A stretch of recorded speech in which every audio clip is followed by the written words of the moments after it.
Всем привет, ребят. Продолжаю проходить Elden Ring. В общем, что?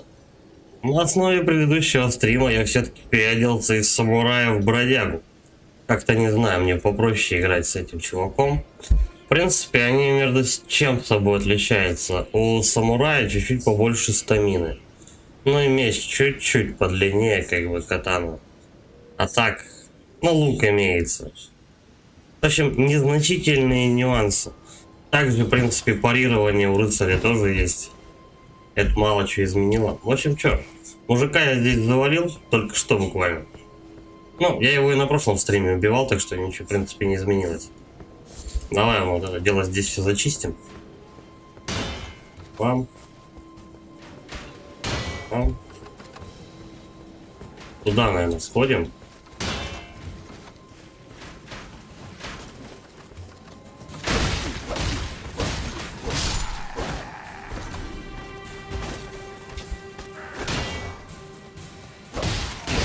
Как-то попривычнее все-таки мне рыцарем играть. Короткий меч. У рыцаря, кстати, есть еще алебарда. Это, видимо, для любителей дальнего боя. Но я ее убрал, чтобы полностью, короче говоря, быть не перегружен. Потому что если и алебарда у тебя, и щит, тогда придется шлем снимать. Иначе перекаты нарушаются. Ну, перегруз получается. Так, может почему?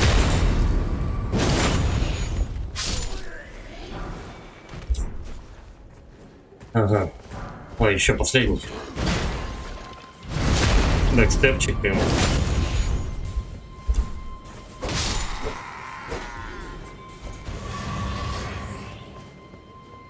Сильно отвлекает, когда показывают, что тебе дали только что. Типа нужно прожать еще раз на кнопку. Так, душу восстановил. Окей. Я когда-то их терял. Там походит. Дальше. Латунный щит. Ну да, посмотрим, чем он отличается от моего. Есть еще большой, но он тяжеленький для меня пока что. Так, ну он лучше, но вес у него больше. У меня тогда получается перегруз будет. Двуручка. Это еще в лагере этих предыдущих чуваков, которые за спиной там, за воротами. Алебарду вот эту я снял. Ну, в лагере ты находишь вот эти два оружия. Не знаю, двуручка, в принципе, не особо тут нужна. Попробую просто с мечом побегать. Ну и стамину когда качну, кстати, вот нововведение. Стамина, то есть выносливость, короче, она качается вместе с весом снаряжения, увеличивает вес снаряжения именно в Elden Ring. У доездки это отдельно было. То есть они пункты сократили. Так, ладно. Это все дело мне не катит. Будем бегать пока с этим. Оп.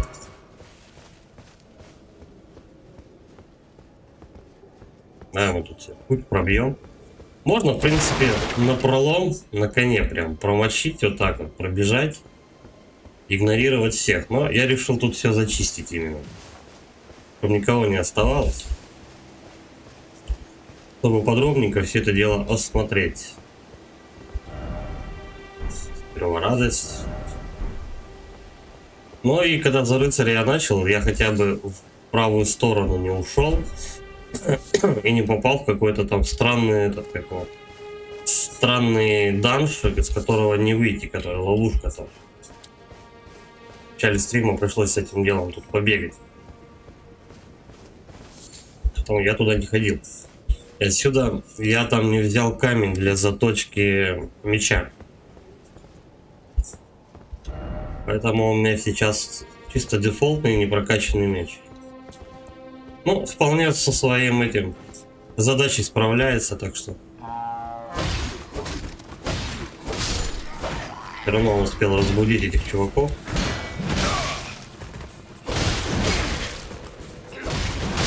Ай, блин, ну я так и знал.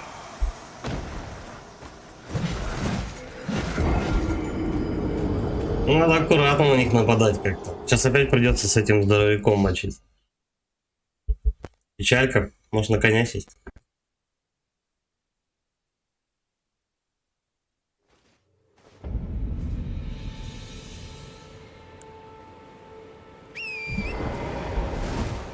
Мужик как-то больше всего проблем создает. Мелкие-то ладно.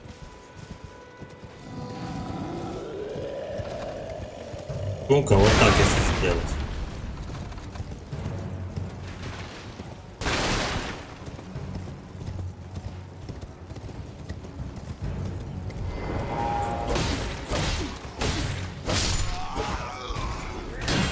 Ну сколько можно этого босса мочить уже?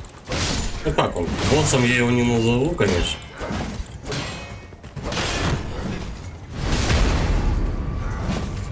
Что-то типа парирования какого-то получилось. Кстати, он за мной не гонится. В прошлый раз, если ты пешком бежишь, то он тебя догоняет обязательно. А тут я его, короче, не интересую. Ну ок. Короче, и души сэкономил, и время. Коняка рулит. Сколько, я вчера, по-моему, его раза 2 убил. Он там стоит. Или 3 даже раза я его вчера завалил, но он очень много фляжек жрет, и поэтому ты вот сюда прям прибегаешь, у тебя там 1-2 фляжки, и тебя 3 чувака просто рубят одновременно со всех сторон, и все. Это подстава какая-то. Так, ладно, скипнули чела, и ладно. Если он резается, то пусть резается себе где-нибудь в другом месте. Надо уже что-нибудь другое изучать. На одном месте тут крутиться, что-то задолбал. Так. Мне сдается то, что я прям это какого. Золотое семечко. Так, подожди. Надо уточнить. Инвентарь, золотое семечко. Это этот? Да-да-да, есть предметы. Ок. Золотое семечко. О. Ага. Вот, это +1 эстус, кстати. Хорошо, запомнил. Дарит. Я не дома, я все еще монтажу печь, но мы уже в финале. Ну хорошо. Получается, надеюсь? В 12 туда собирался, там уже 4 часа торчишь. Может быть, такие семечки возле таких деревьев надо будет искать? Как вариант.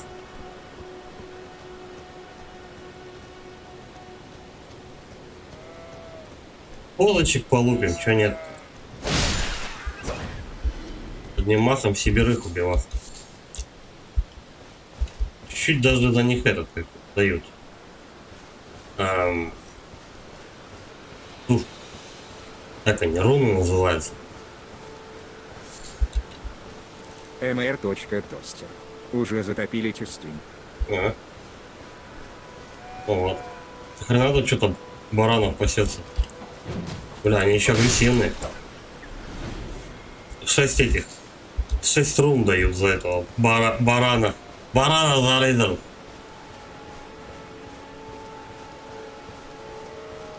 Тут поля.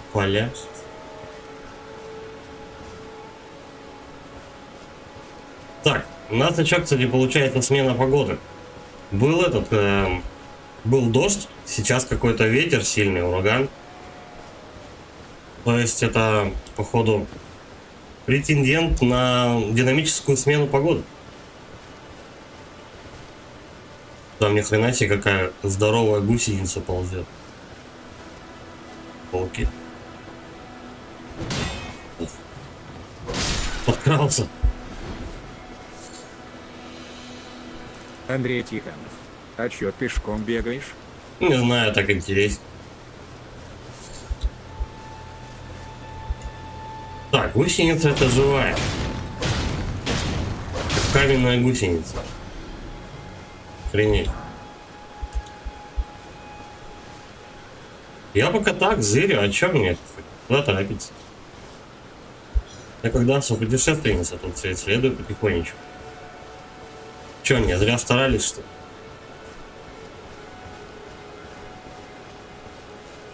Так, ну вот это вот, вот эти ворота.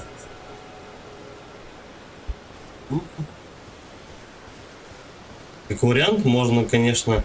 Ладно, сейчас гусеницу завалю.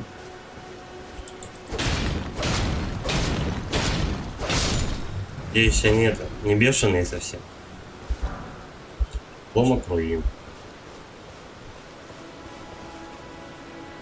Какой-то круг светится, я не знаю.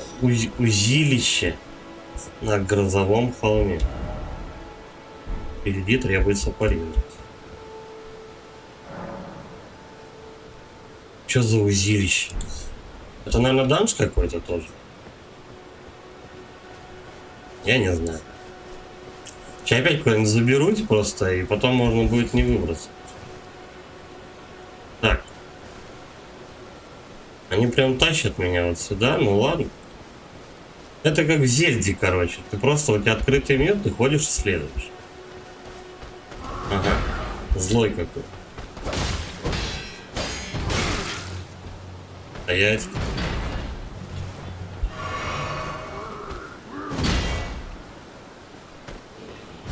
Андрей Тихонов, Бэкстеп. зайди посмотри. Да я тут как-то зашел в один данж.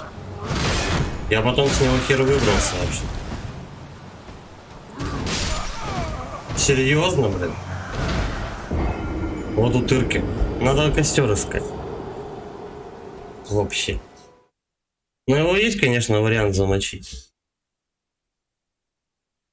Я вот думаю, стоит ли.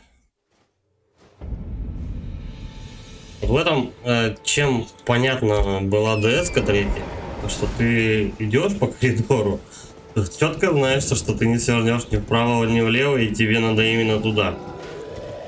Тут же иначе.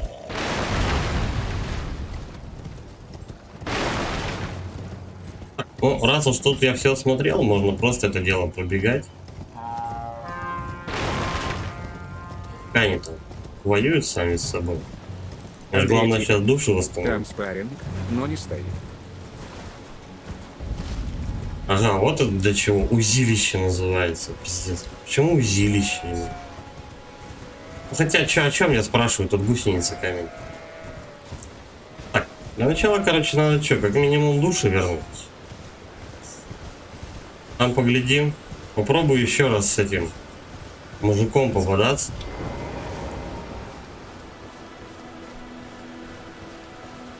Главное успеть души наковырять. Вот что Bloodborne, что здесь они слабовато примерно. Блять, да я души хотел забрать, но мужик. А, я успел, да? Отлично. Стоять.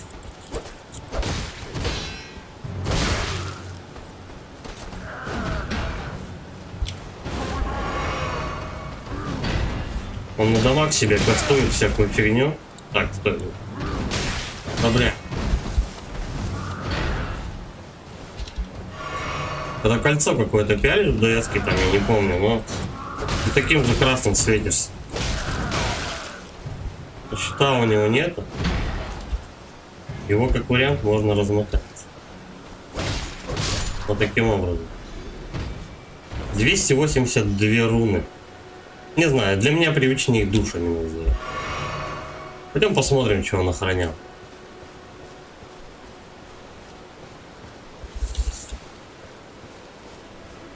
Андрей Тихонов, ставь метки на карте, а то я учителя проставил, потом искал минут 40 по всей карте. А что за учителя? Я пока только одного продавца встретил, и его вроде как он отмечен. Может и нет. Тоже метка. Вот насчет меток, конечно, вопрос. Красненькая, блядь, горит. Что это за хрень, я не знаю.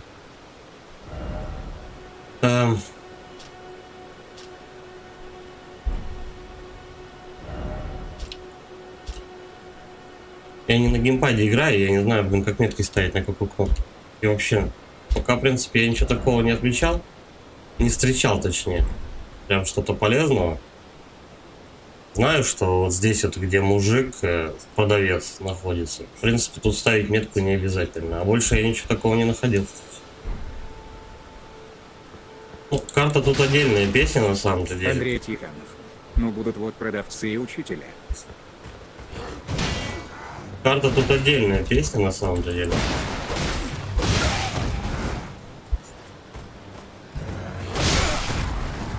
Тут же не удосужились поставить этот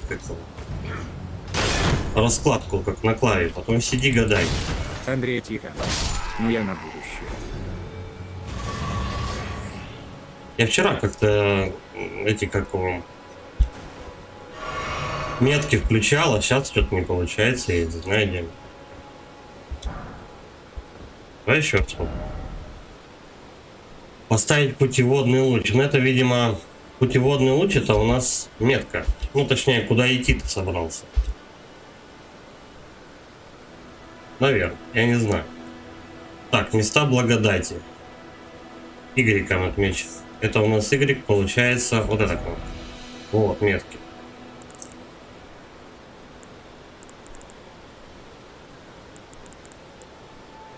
Их можно до сотни ставить. Не знаю.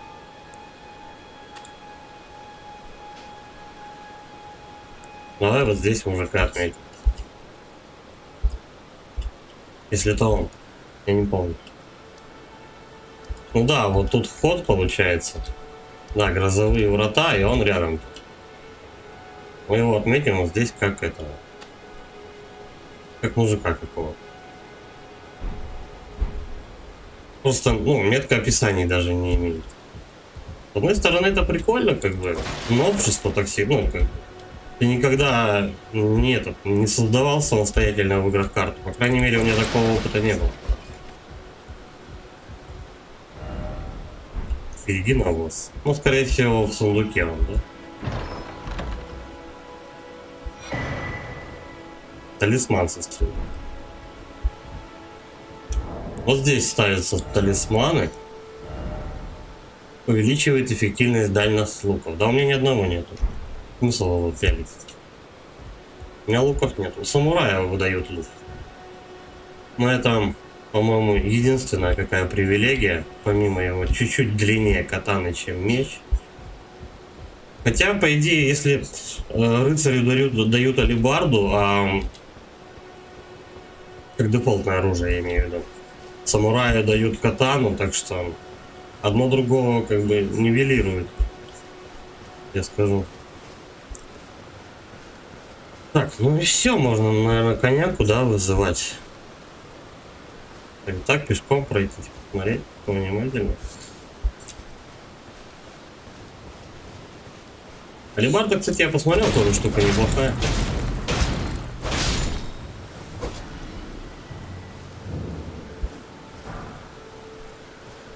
Ну вот щит, меч, по-моему, самая как бы привычная для меня геймплейная механика. Что тут придумывать еще?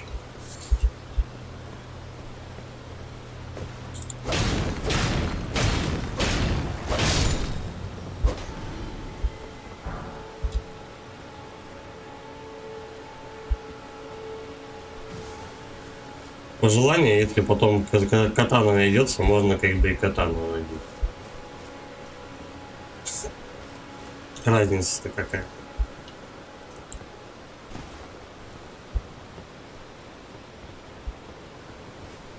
Так, нужно, короче говоря, возвращаться вдоль по этой прямой.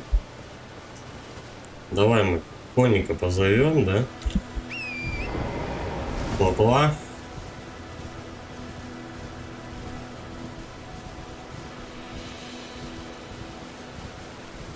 Кстати, тут волки пасутся рядом с баранами. Никто никого не трогает. Прям идиллия. О, кто такие? Блять. Ты чё, баран?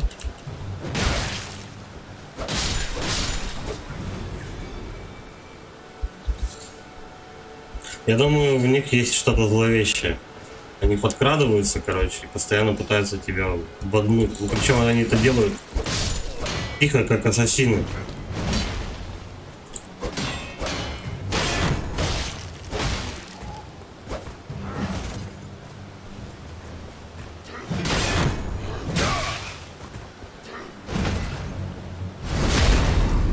Вот так.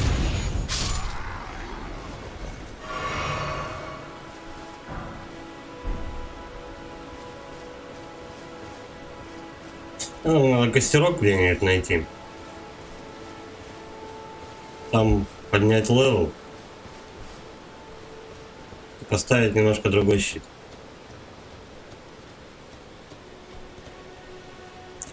Прям по дороге, я думаю, если идти, то там босс и так далее, короче.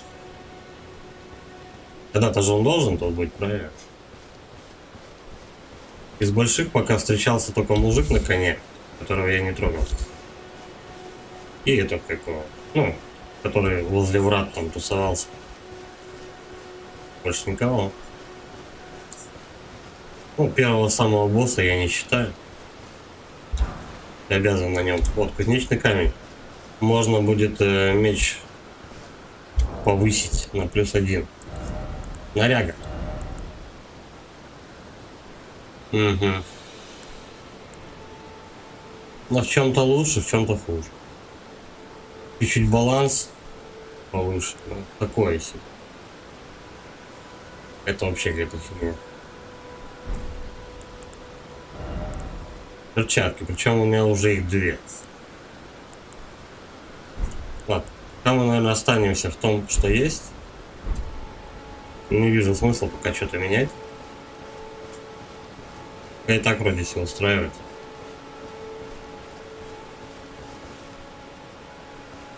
Угу.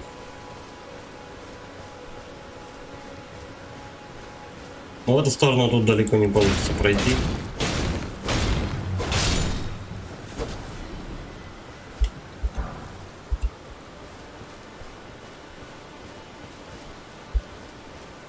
Костерок бы тут вообще не помешал.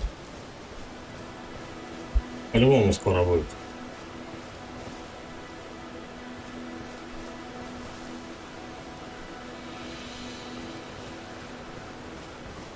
Так. Я уже запутался, короче, откуда я пришел. Потерялся. Карта, короче, тут очень нужна, походу, да? Ладно, пойдем вот этот домик хотя бы проверим. По-моему, можно вообще бесцельно очень-очень долго ходить. Так.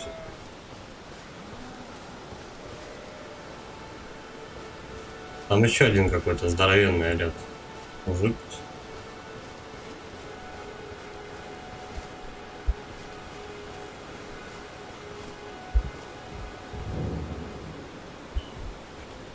Лачуга. Ну и чё? Говорим. Все были приращены. Все, кто был со мною, рядом ради меня плыли за моря, ради меня сражались. А в итоге у них отняли руки, отняли ноги и даже голову отняли и приделали к пауку. Интересный факт. Если тебя прирастить к пауку, ты станешь куколкой. Довольно забавно, если подумать. Слушай, это не тот ли самый паук, с которым ты в самом начале бьешься?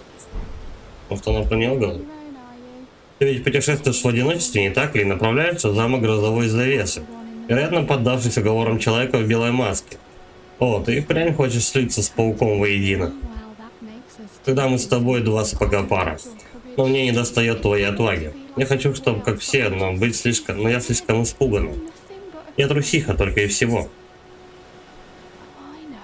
О, я знаю. Ты не возьмешь эту кроху с собой.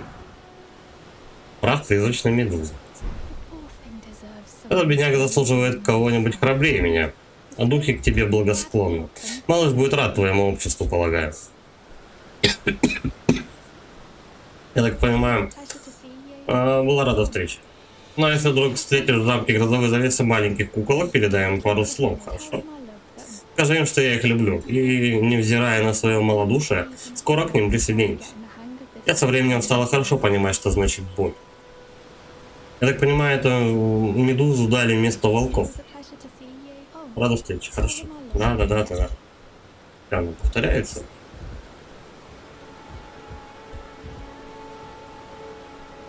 Оп, какая-то сидит. И вот здесь еще, по-моему, да, кто-то? Вон костер. Отлично.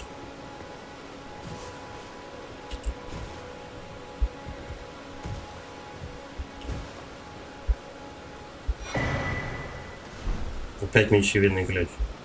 Я вот не помню, убирал ли я еще, ну ладно. Тын-тын-тын. Может быть, здесь как-то еще можно забраться? Так вот. Понятно. Я все сломал. Я все сломал. А, ну вот. Ты, получается, по этой тропинке шарашишь вот сюда. Скорее всего, там будет, наверное, босс-паук, как там говорил.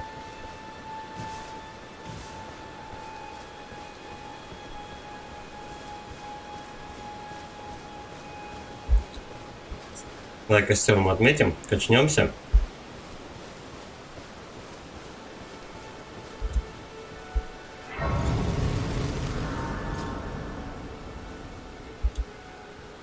Как раз 2 фляжки всего оставалось.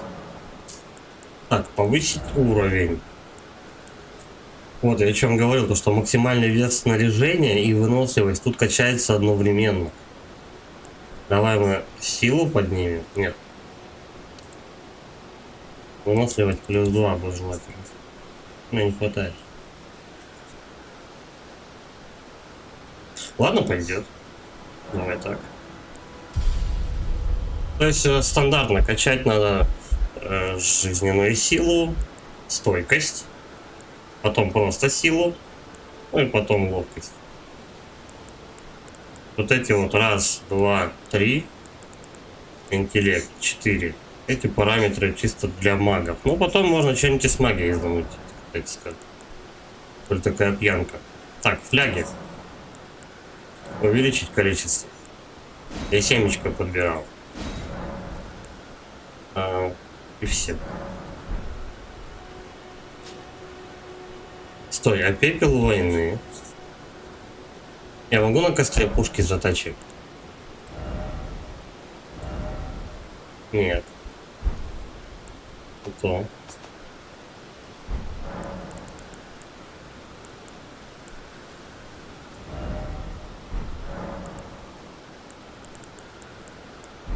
Не, это надо наковальню находить. Так.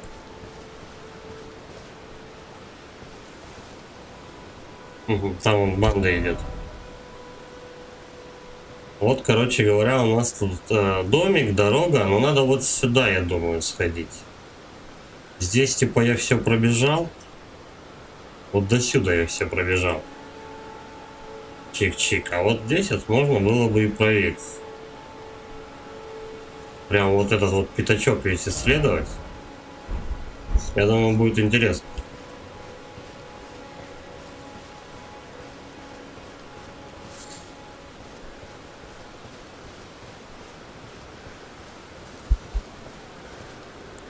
Чуть-чуть побыстрее, да, наверное, ускоримся.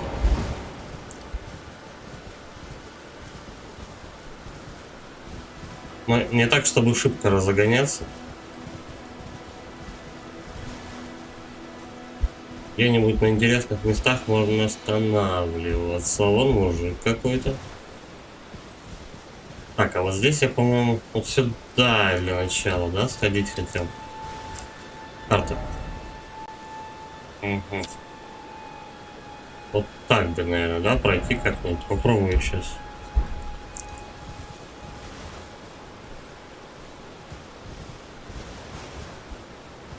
Можно попробовать вот эту шайку-лейку делать. Двоих. Это не охраняет.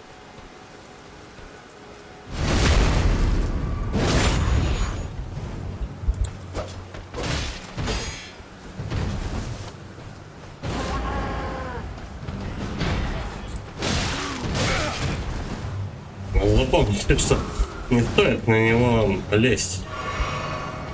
Когда он так вот бьет мечом.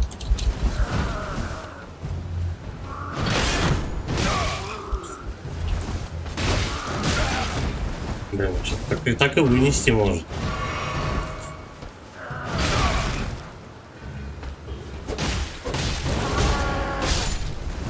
Рядовые мобы тоже доставляют довольно-таки. По крайней мере, я пока к их движухам не привык. Буквально на каждого моба по одной-две фляги, это до хрена. Огненная стрела. Ну, надеюсь, как-нибудь мне просто попадется в продажу лук.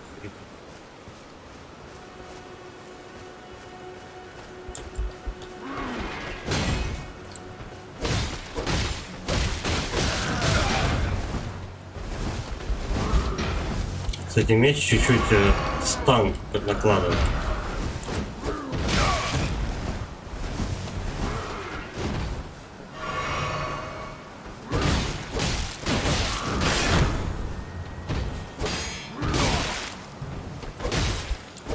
О, готов.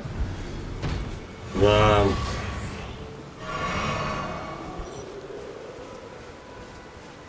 Одну флягу за них дали. Двоих убиваешь, одну флягу получаешь. Как вариант. Хоть что-то. Так-то тут и пещеры какие-нибудь могут.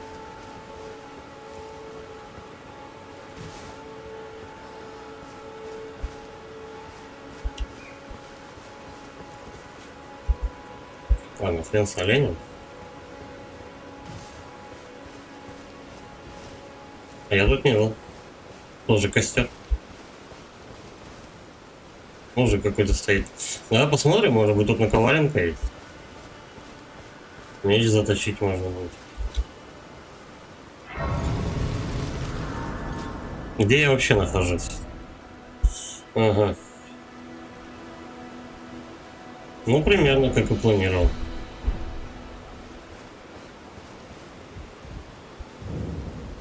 Лачуга воителя. Ну. Я раньше не видел тебя. Я Бернал, погасший, как и ты. Позволь кое-что спросить. Тебя привела в Междуземье жажда сражений? Несмотря на крах золота порядка? Моя вера не пошатнулась. Да? Да, ты истинная погасшая душа.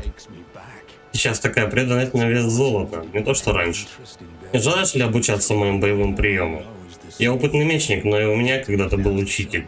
Пришло время передать свое мастерство славы и достойной погасшей душе. Окей.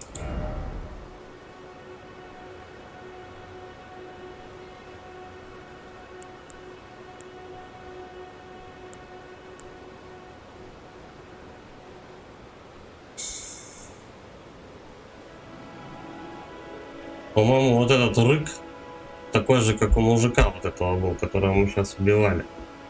Он тоже кричит, короче, и потом красным загорается. Может быть, я не знаю. Парирование обычно наделяет оружие свойствами и навыками. А вот что именно?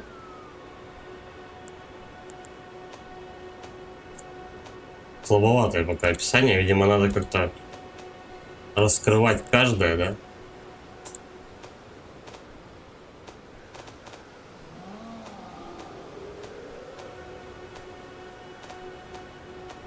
Так, описание, допустим, как можно посмотреть?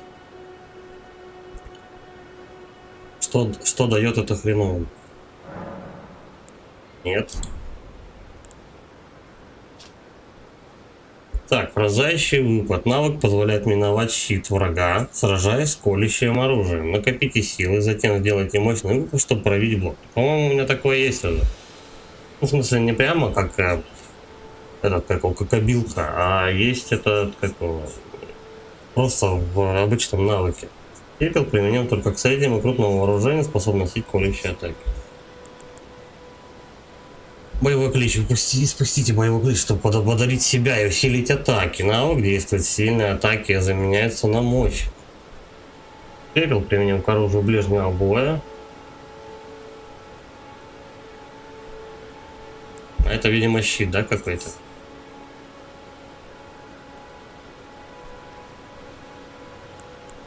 Можно вот это попробовать.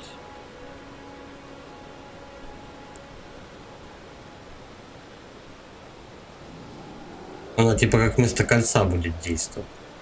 Но это будет жрать немножко манну. Попробуй.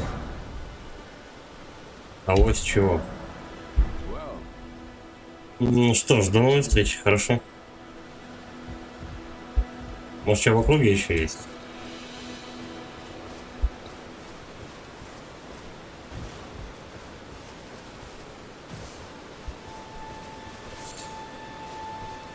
Да, тут прям надо исследовать все очень подробно, потому что можно пропустить какие-нибудь детали, ну, вот типа таких заклинаний там или еще что-то. Потом проще гораздо будет проходить боссов там и так далее, чтобы там 2 часа на них не сидеть, повысить уровень не хватает. Хорошо. Пепел войны. Вот, ну вот это дело. Поменяем на вот это. Ага. Отлично это же.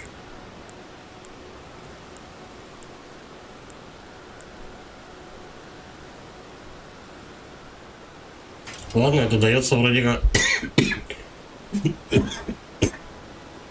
Это вроде как и бесплатно. То есть не нужно какие-то самоцветов тратить и так далее. У тебя это уже есть по дефолту. Давай проверим, как это работает. По идее надо... Ну вот все, ты себя типа забахал, короче. Можно рубить во все. Но если у тебя есть щит, либо просто успевать сначала это сделать, а потом щит лупить. Да? Как-то так. Ладно, я понял. Давай вот сюда куда-нибудь пройдемся, вот так вот. Потом вот сюда успеем, по мосту там и так далее, вот эти вот все районы исследовать. Но для начала, я думаю, вот так вот пройтись, насколько это возможно. Может быть, по тропинке даже сюда можно зайти.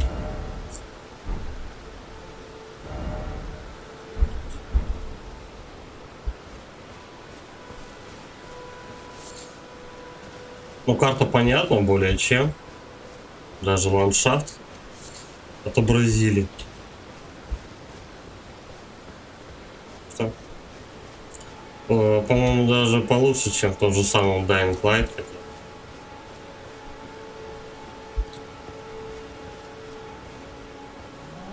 Угу. 2 мужика. Ну и там вот я был. Это получается крепость. Тут их даже 3. Full house, короче. Единственное, можно... А, нет, наверное, там ничего не найдешь особо. Когда мы пойдем чуть-чуть вверх по карте.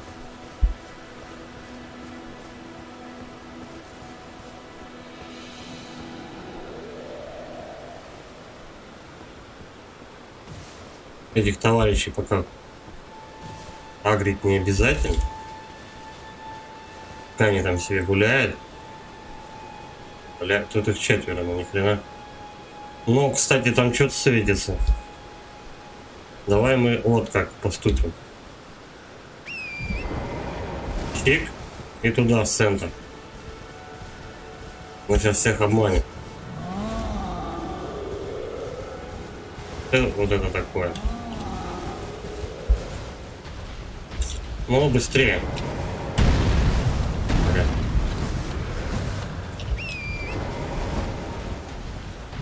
Придется его отводить. И чуть игрушка подлагивает. Патчи так и не выпустили. Очень быстро я проскакал. До какого пятна крови? Блин, ну что вы несете?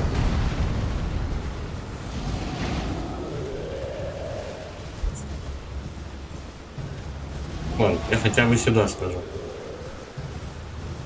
Черепахи это ладно. А вот тут у нас ни проходов, ничего такого, да? Я понял.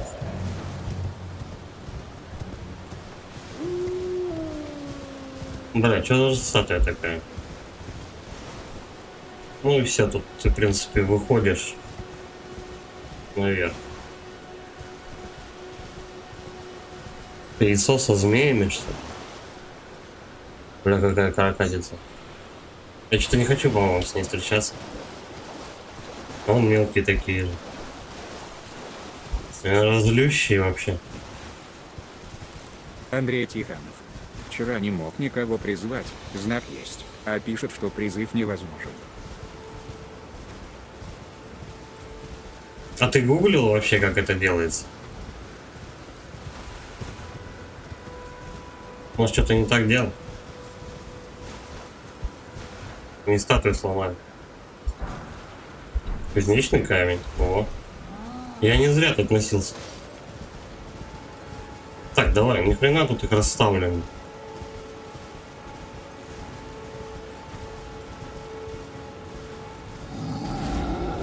То есть надо было, чтобы прям великан туда долбанул, короче.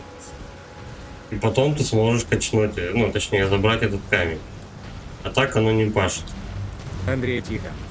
Я уже призывал. А я думал, призывать-то надо, когда это как-то. Когда, ой, блядь, когда что-то не получается.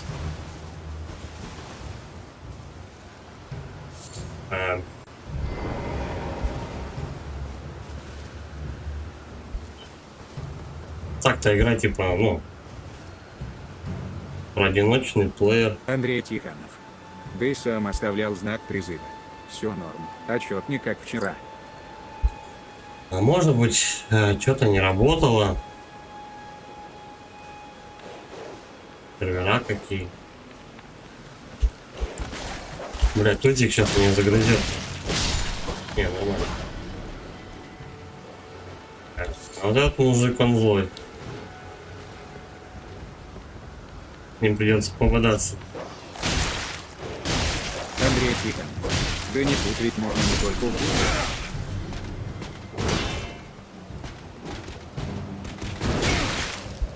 Да дай попить-то, блядь.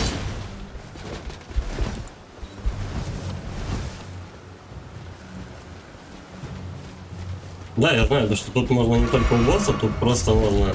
Бля, мне зажал в углу. Тут можно, в принципе, брать и вдвоем проходить.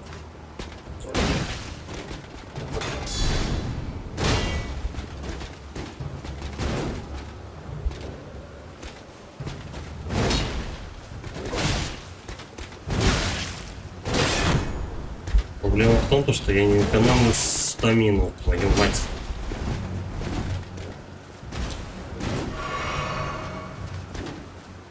Но это козлина, что мне в первом лагере крови попил. То сейчас начнет. Вот опять цели переключаются.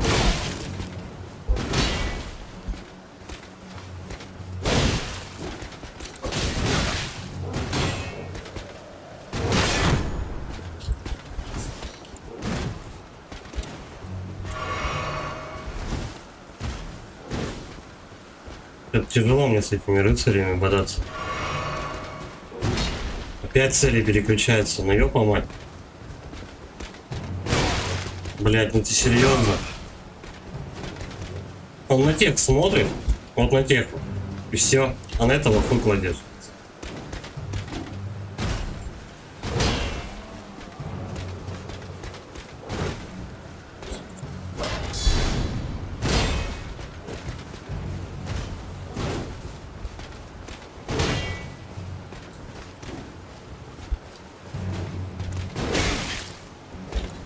Взял, опять цель отпустил.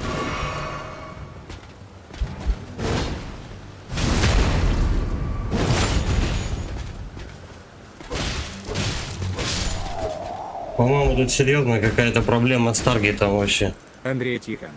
Автонаведение отключить.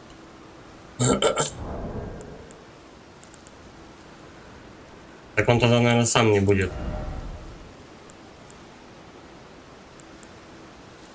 Автозахват новой цели. О, вот это надо вырубать.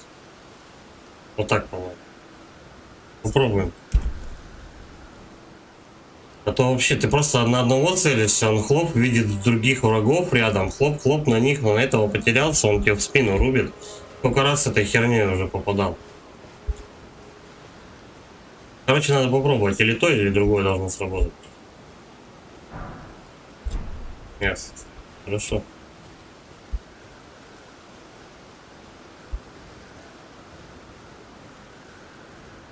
Чтобы фляги восстановили, придется весь лагерь зачистить.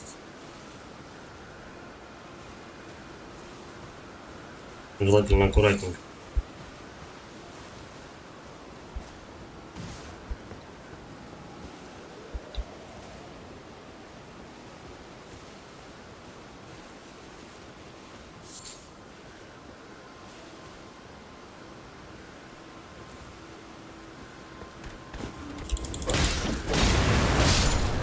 Ой, а ты чё гнида творишь? Вот пироман какой-то, что ли? Подкрадываются с двух сторон. Андрей Тихонов. И автоновый, просто вручную включи и все.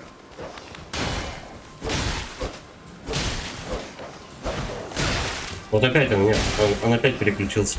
Так не пойдет делать. Надо менять. Он не переключает цели.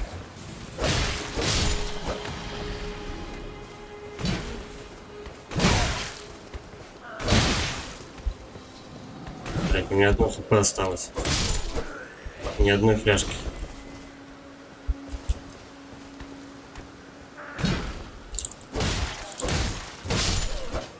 Крайне аккуратно действовать, походу. Не походу, а да.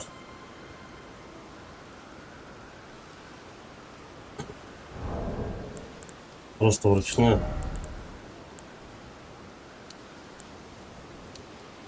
Так, давай попробуем.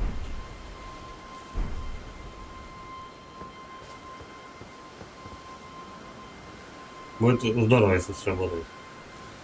Так, по карте куда я приперся-то? Ага. Вот этот, наверное, лагерь. Андрей Тихонов. Только ручной оставь. Ну, я то выключил, а ручной оставил. Посмотрим.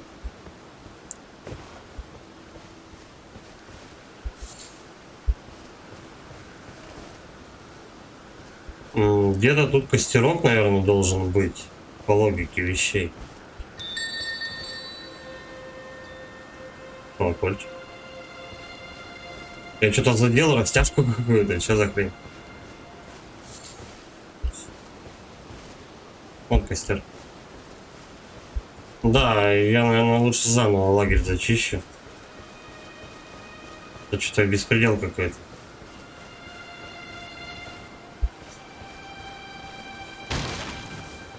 Я с этим уже разговаривал.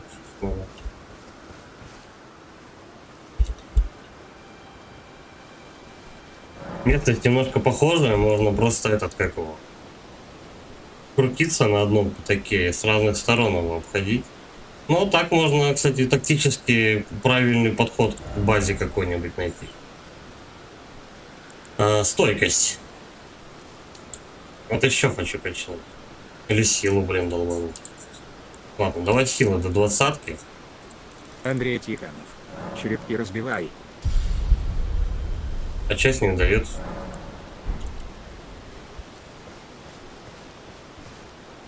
Где-то он тут был. Я думал, они просто так валяются.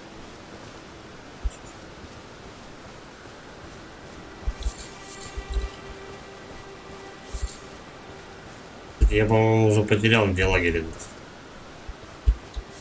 А нет, все, помню. Вон он тут.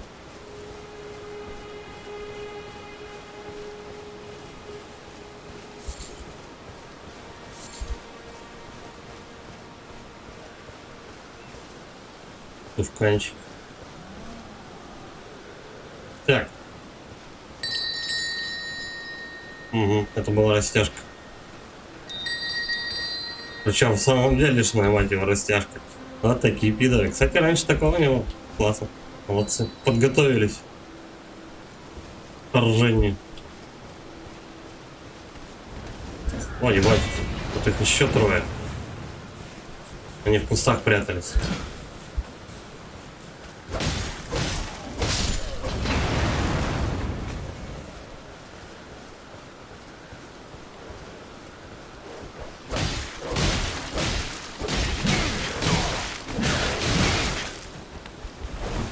Пизда, они походу все это время меня дорубили.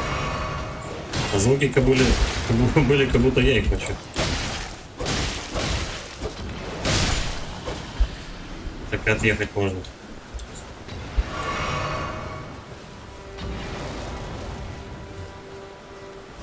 Хреново, что придется с рыцарем заново бодаться. Мудацки.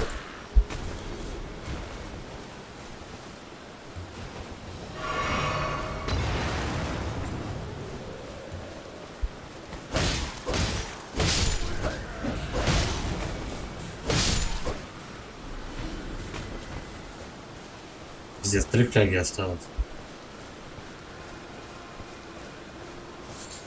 Там еще этот рыцарь сумасшедший. Ладно, в принципе, духи я уже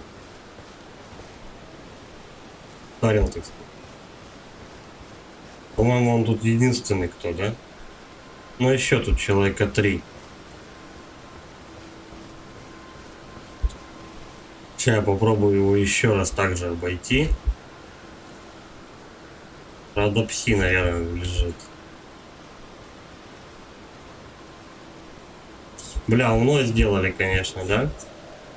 Ты будешь подбираться, тебя собака, 2 собаки заметят.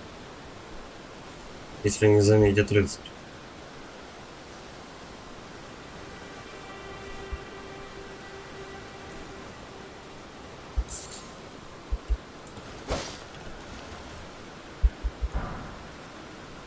Ровно бедняка. Ну и все, он меня спалил.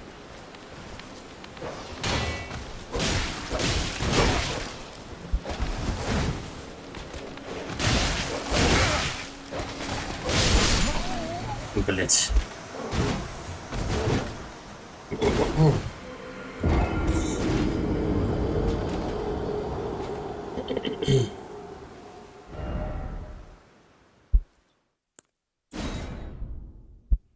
По идее, надо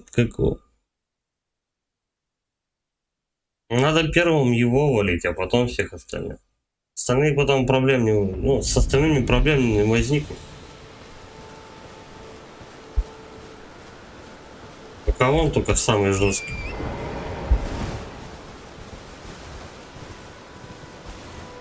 Может, волков позвать-то?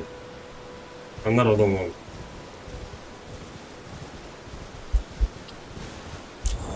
Давай-ка так и сделаем. По крайней мере, я попробую.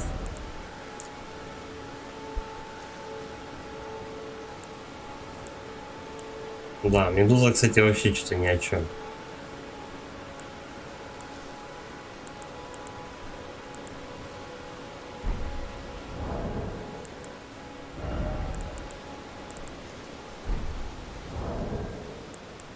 Снаряжение.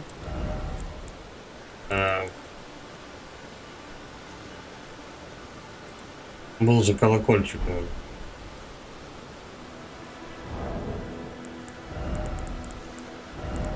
Вот, так это ставится. Я вспомнил.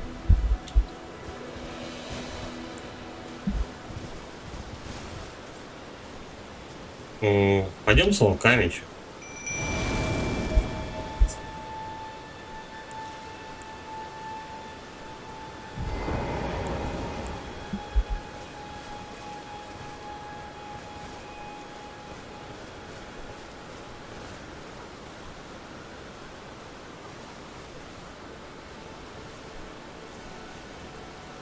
Они ж тут были. Они падали просто. Туда.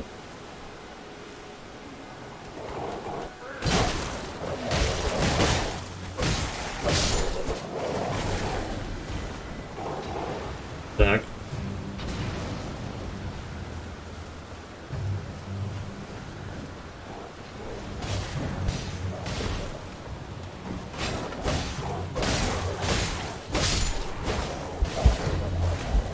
Будет прикольно, если волки выживут на этого, на большого.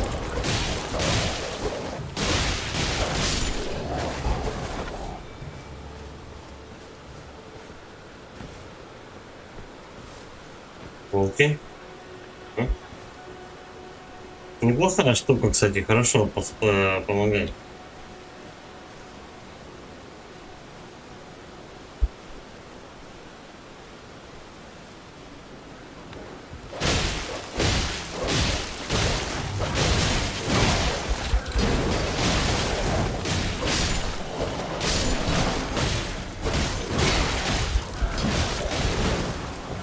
Какой-то лютый замес. Ладно, пускай там волки воюют пока.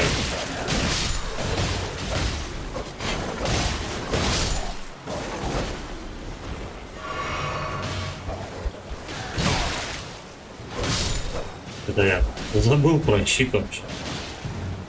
А они сейчас его и заклюют, да? Колонный убор на клан. Тут что? Драпированный табар. Ну понятно. Все загрызли? Ништяк. Волки вообще молодцы, ребят. Двуручник рыцаря. Прикольно.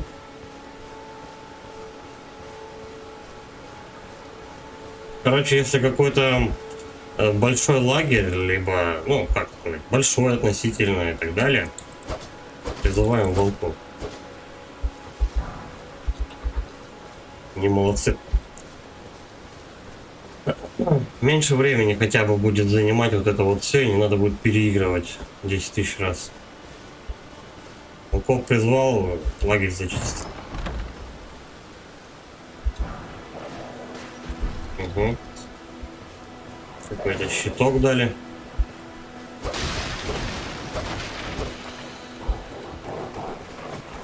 Че они, блядь? Они просто как псы сторожевые лают, когда кто-то бежит. То есть ты кого-то даже увидеть, может быть, не получится у тебя, но они крикнут, скажем, типа так. Это хорошо.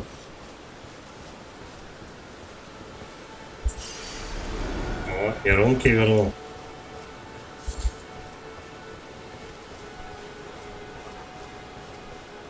Главное, единственное, не попадаться то, что из локации в локации, когда ты переходишь, у тебя волки исчезают.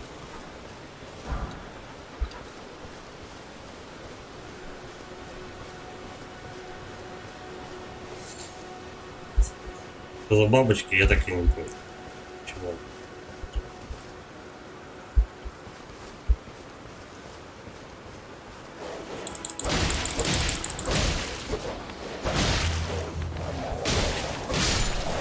Да.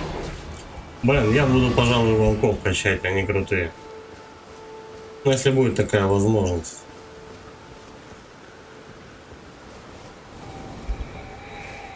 Ну вот и все. Кончились.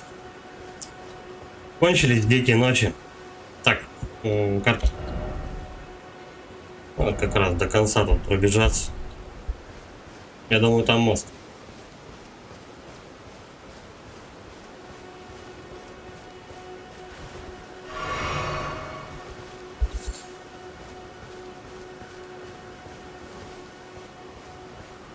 Блин, ну и наверх хочется посмотреть тоже. И вниз. Эй, меня кто-нибудь слышит? Кто со мной разговаривает? Эй, кто-нибудь, отзовитесь. Это вот ты со мной Андрей разговариваешь? Тихонов. Волки свое дело знают.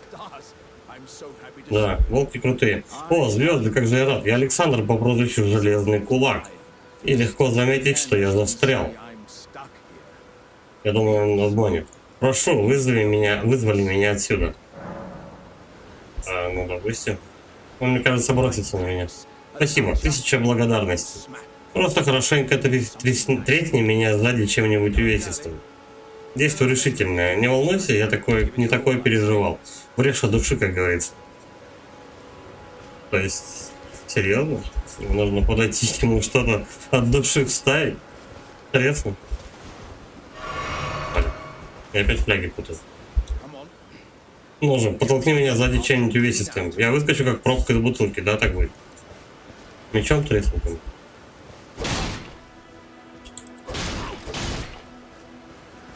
Надо типа двуручкой можно обмануть. А нет, он выскочил. Надо быть готовым с ним драться.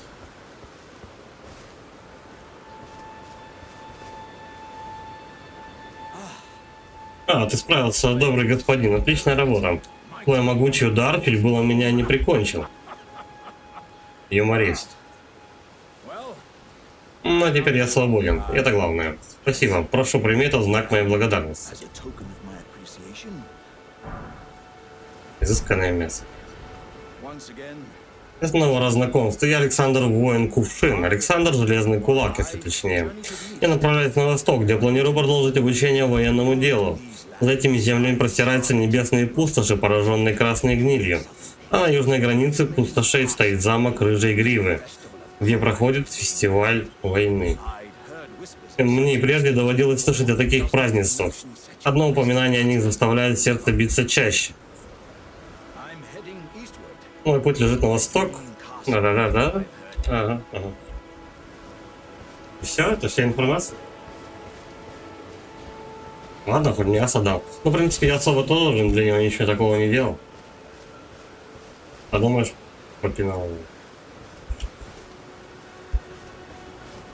Стрекозу заубить.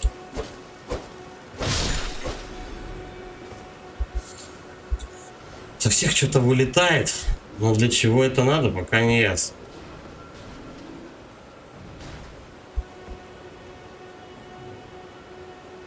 Угу.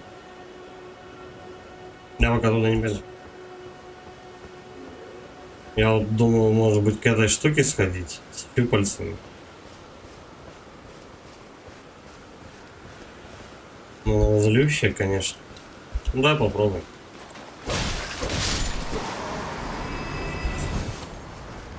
Ебать, какая мерзкая штука. А из воды она не уйдет. Да? Не, смотри, как что-то ползет. Ну, по-моему, не так активно, как, по-моему. Давай ее сюда выманим. По воде она шустрее перемещается, явно.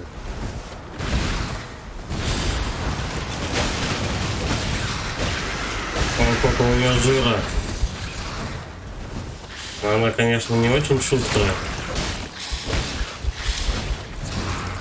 Но жира у нее достаточно. Оглушил?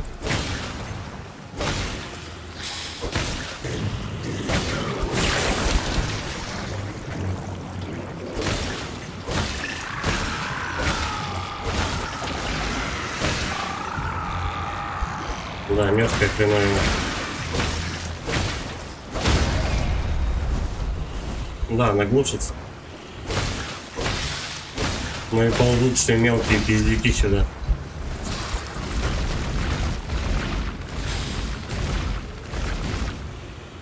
Давай, прыгай, ты ж хотела. Точнее, ты же умеешь.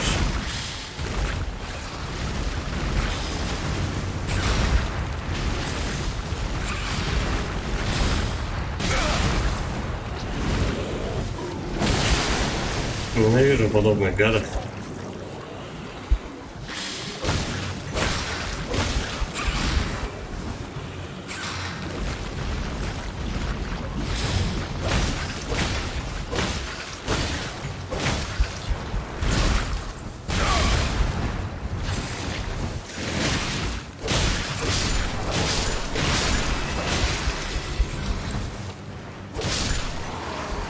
Слушай, а может быть она от них как-то жизой пытается?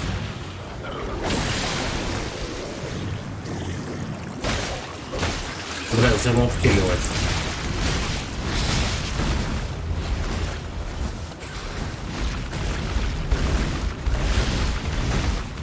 Я еще пальцы отрубил. Я не знаю, что это значит.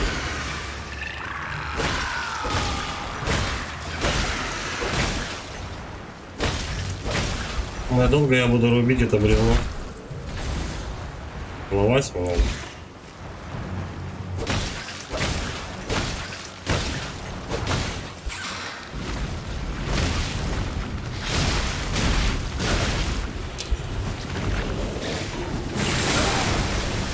Да. Жира у нее достаточно. Тяжеловато, по-моему, с ней биться. Мужик, не хочешь меня защитить? Это ж кувшин. По-моему, у нее тоже тактики какие-то.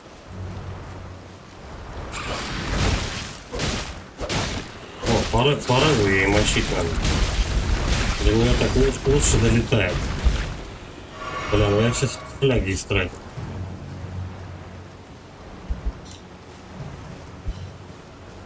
Нет. Херня это все.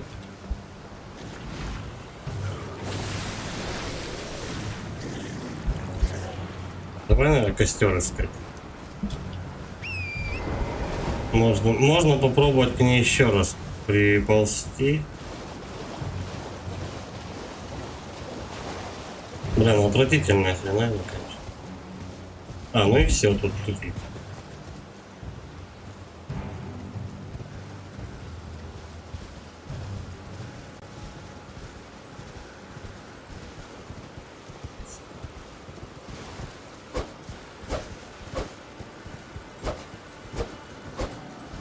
Это бабочками погоняется.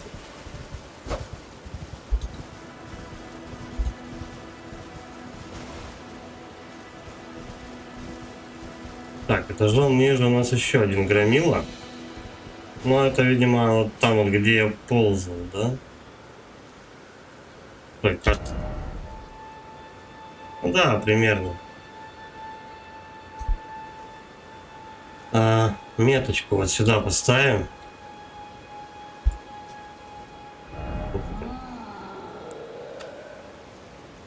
Не тут. Вот тут. Попробуем к этой гидре сходить. Хотя можно просто похилиться, пролететь сквозь гарнизон этот и сразу к ней. Попробовать ее завалить.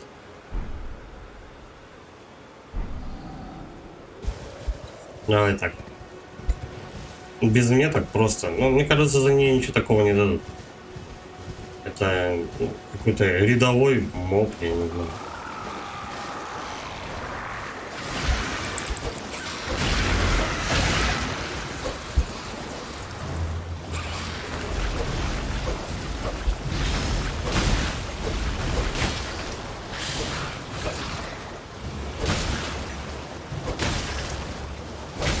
Так можно и будет.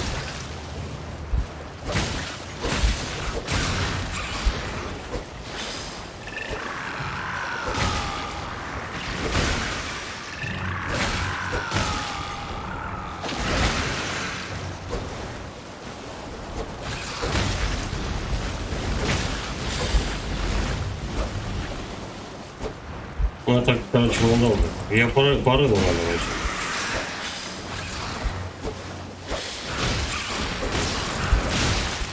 Бля, вот снова какая-то хрень с переключениями целей.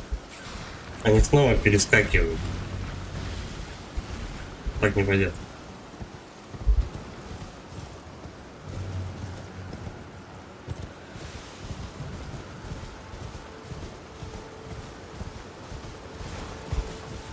Бля, может где-нибудь здесь неподалеку костер был? Он же может быть. Там, где здоровый ходит, может. А, вот костер.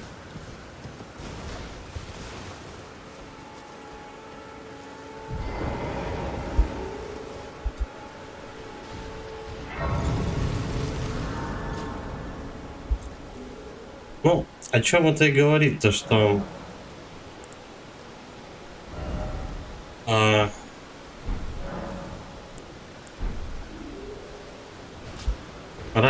рядом с каким-то серьезным мобом, боссом, ну, похожим на босса, всегда есть какой-то костер.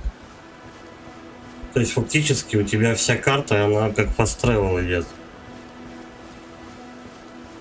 То есть с одного костра там в другой, там единственное то, что в некоторых данжах ты там не можешь ходить. Андрей Тихонов. Карта маловато. Думаешь? Тебе надо еще, чтобы больше было? Тут там вообще всю жизнь провести. Да не, я думаю, если хорошенько вот так вот все, знаешь, исследовать аккуратно, спокойно, потихоньку, а не пролетать на коне, то вполне. Так, жужики. Первый. Второй.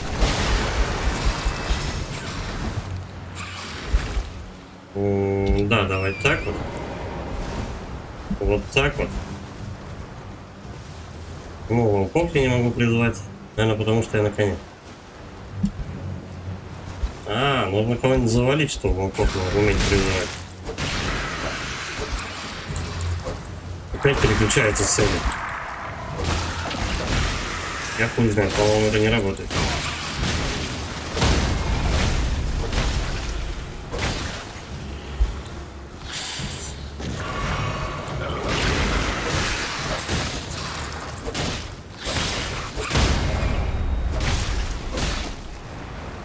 Да, блядь, давай быстрее слезай-ка.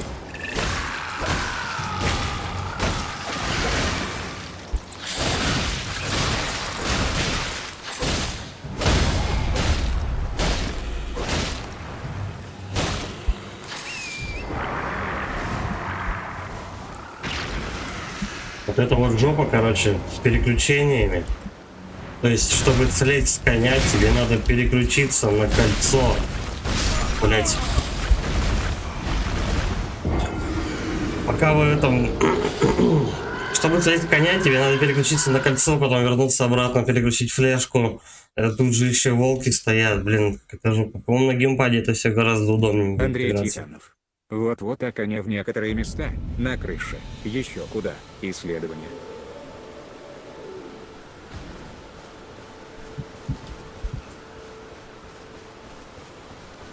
Че, короче, без коня. Просто фляжки и все, этого достаточно. Я с этим инвентарем ковырялся, меня это падло замочило. Кстати, у нее там 1400 душ, по-моему, лежит. Где-то так.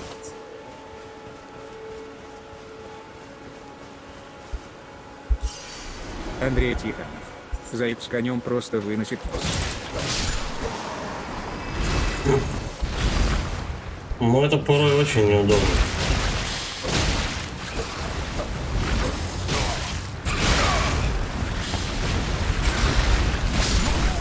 Блять, а? Ты смотри, какая гнида.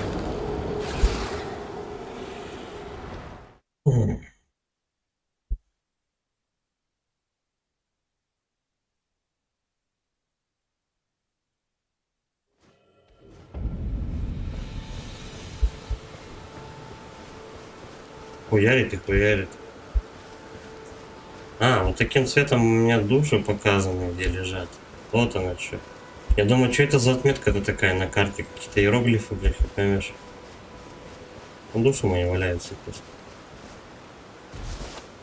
Что ж, ну тогда это удобно.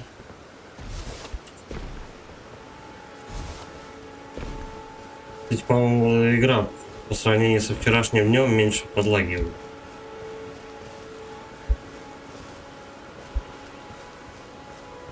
Стекло заберет.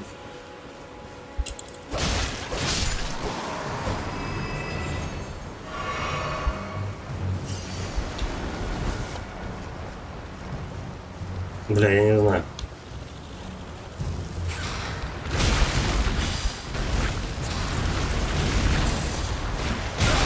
Очень охота пересесть на геймпад рядом. Но я знаю, что потом тяжелее будет. Я путаю кнопки. Сейчас до этого флягу лишнюю выпил. Блять, ну каждая, только не это, блядь, курва, ебаная. Заебали эти цели, блядь, переключаться. Что за хуйня?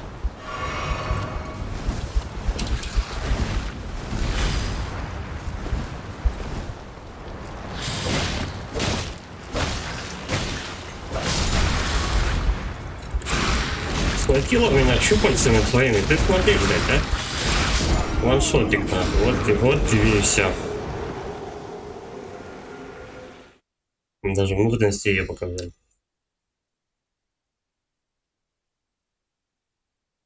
Какой-то пиздос с этими целями, короче, я не знаю. Просто смотришь на одну, а не чик-чик-чик, куда ты камеру, блядь, поворачиваешь, на ту Андрей цель, Тихонов. на Видимо, не этот отключено таргет. наведение. Автозахват цели выключен. Новой цели выключен, автозахват новой цели. Автозахват цели тоже выключен. Прицеливание вручную включено. Все. А что еще? Это шляпа. Это очень неудобно.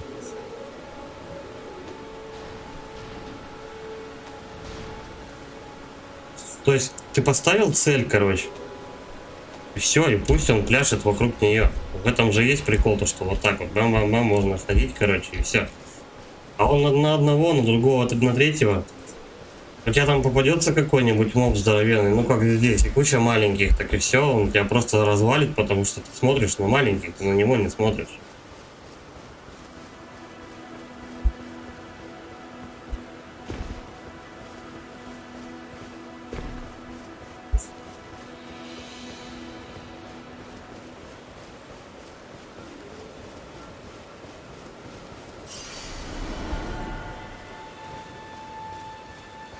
Мелкие пиздюки.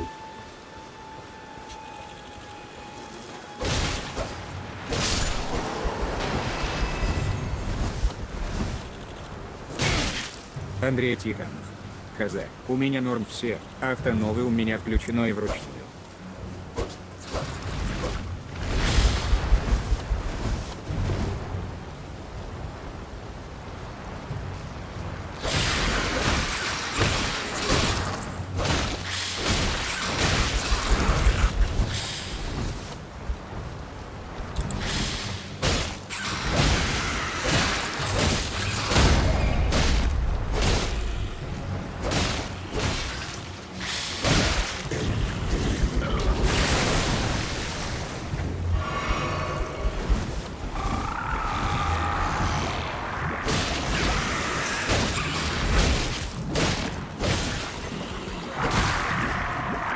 Как-то удачненько так встал. На.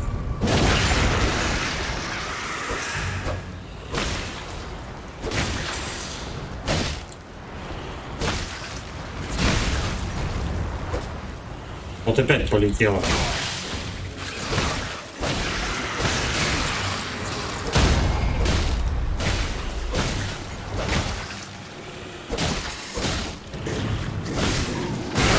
Давай, ну долбай ты это говно.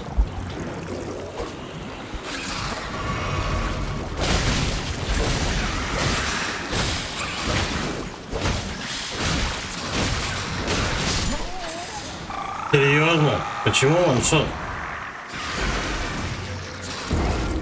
Бля, я, наверное, за жизнью не уследил. Там осталось-то и один удар буквально. Это ёбаный вообще. Мерзкая каракатица.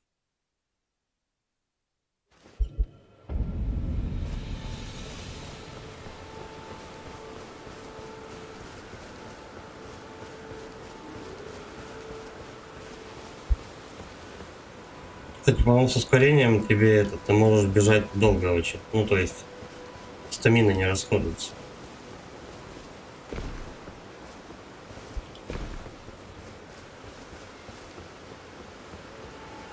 Так, стой. Пока тут замес не начался. Автоновое у тебя включено. Включаем. Прицеливание вручную. Включено. Автозахват цели выключен. Давай так попробуем. Может что-то изменится.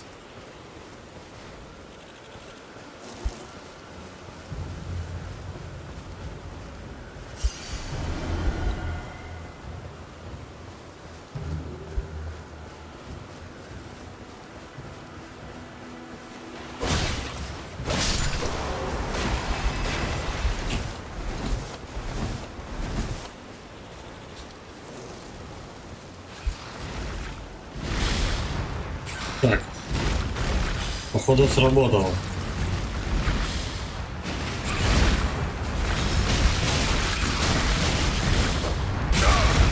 Он прям на нее вот и смотрит. Как.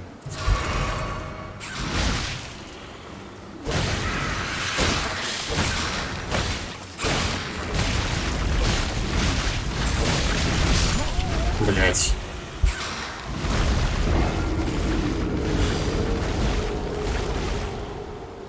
Хуярит во все стороны своими клешнями. Это жесть сейчас.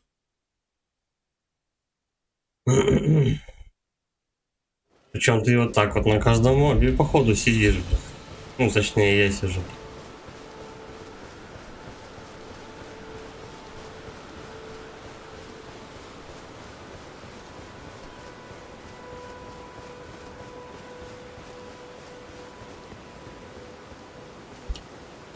Херово, что волков больше не кидает.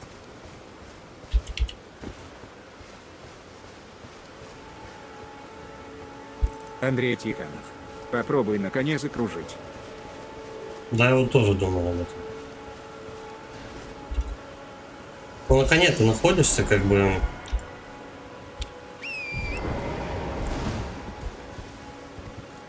Он мало сносит, когда у него надо по ебучке этой хуйне мочить.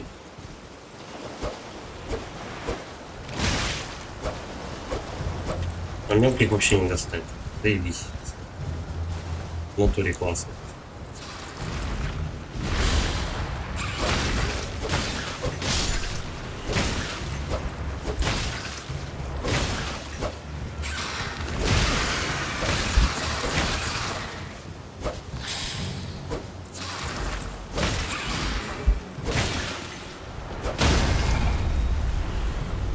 Сейчас самая в тему, и я хорошенько было нахуярить.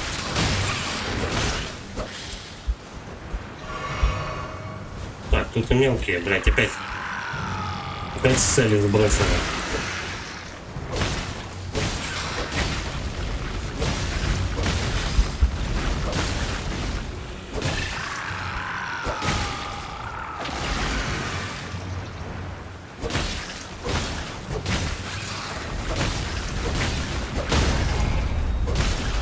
Ну так, по чуть-чуть, в принципе-то можно ее расковырять.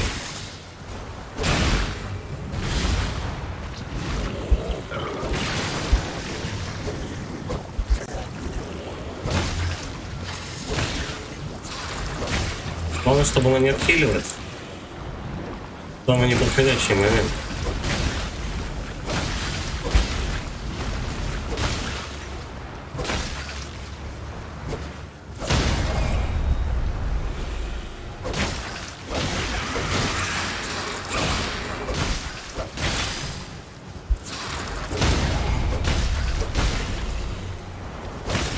Илья Муромец сверху.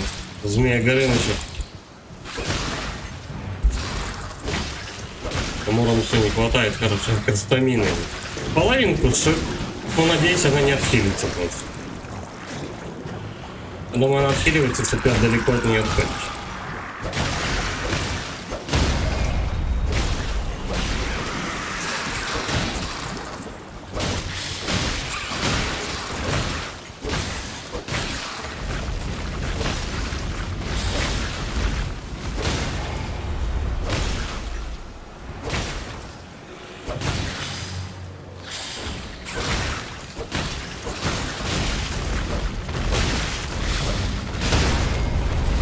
Эй, ты что творишь?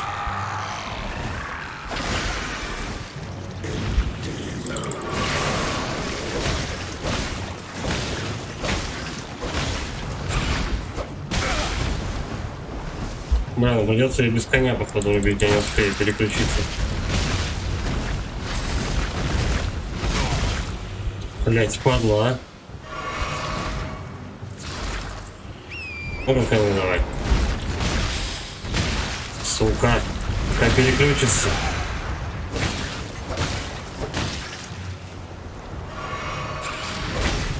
Давай.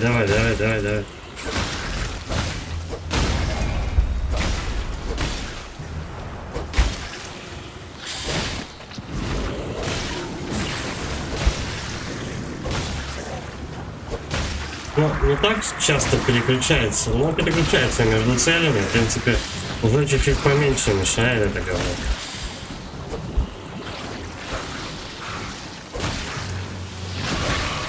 Блядь, она лечится, ну твою мать. Ладно, хоть не сильно.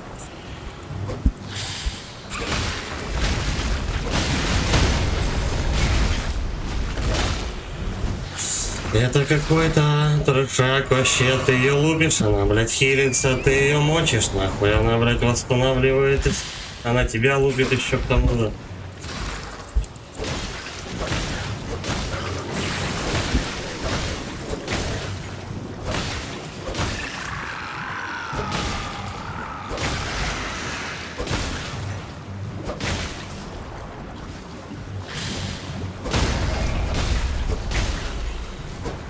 Короче, если постоянно ее мочить,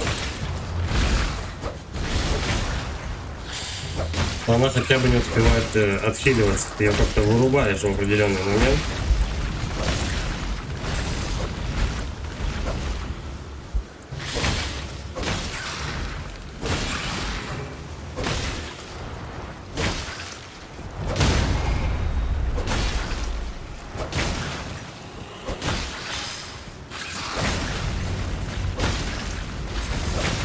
Сдохнет, да? Пиздец, наконец-то. Наконец-то.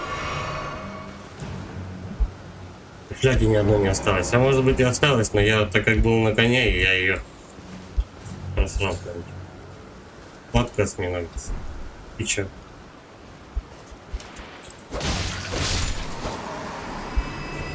Ладно, давай мелких размотаем тоже. Чтобы не вырос. Хреново то, что она отрезается, конечно.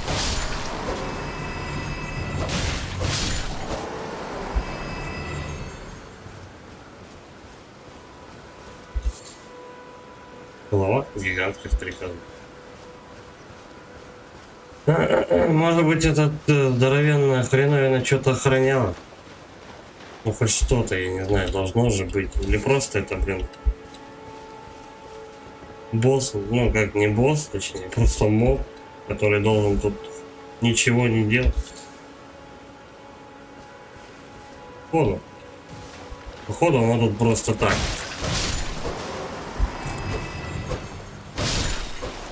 То есть ты можешь, короче говоря, ну, потом-то мобы будут посложнее, такие большие, но также сложные. Ты можешь часами просто ходить, лупить одного и того же моба, просто чтобы, ну, ничего за это не получить. Мы не жалкие букашки, супер ниндзя черепашки.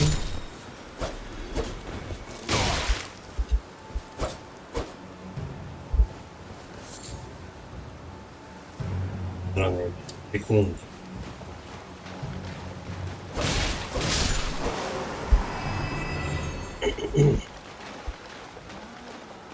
Бля, ничего заново появляется.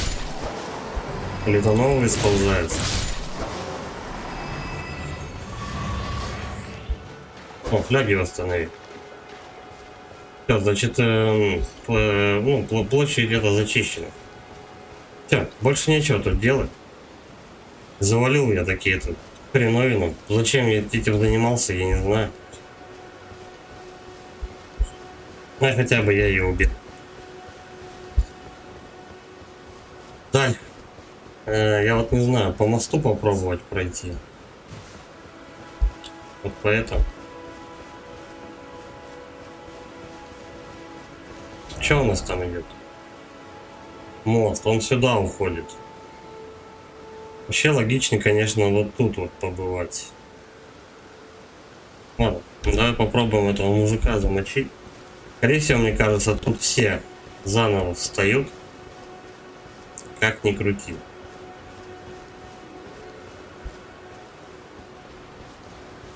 Потому что, ну, кроме боссов. И мобы не встречались, давали все большие. Хватает.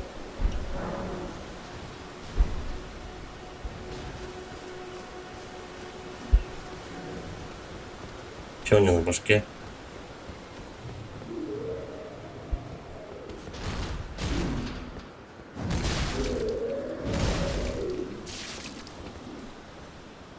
Какой. Мужик, тебе плохо?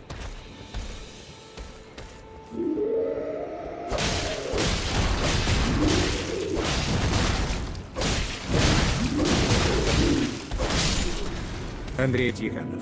По карте, где узилище, прям по ним пещера есть, там мини-босс мелкий, что минус, то падает с него. Храмовый камень. Тут плюс-минус вообще, в принципе, со всех вот больших что-то допадает. Я туда уже не буду возвращаться, это довольно-таки далековато. Это узилище пердолить что-то не хочется. Так. Опять за могильник. И что это выходит? Я круг сделал, да? По большому-то счету.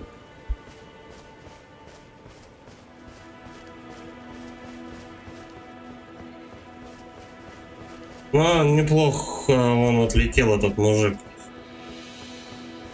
Чик-чик, он подох.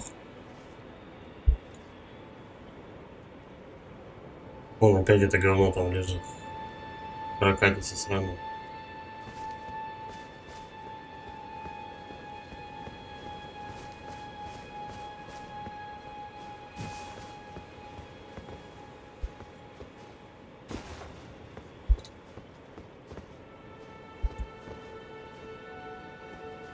Тут, наверное, очень много так-то пещера разных.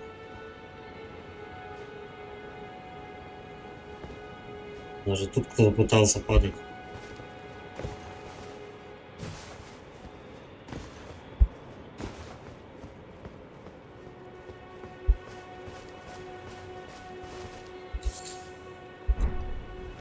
Вот такую хрень я, по-моему, в другой вообще локации собирал.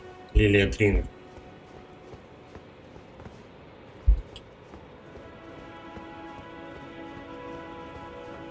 Надо подниматься чуть повыше.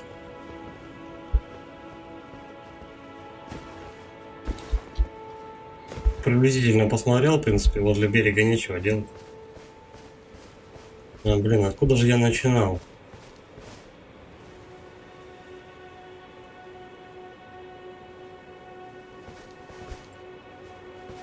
Ну, по-любому уже где-то рядом. Если это за могилья, то это должно быть где-то рядом.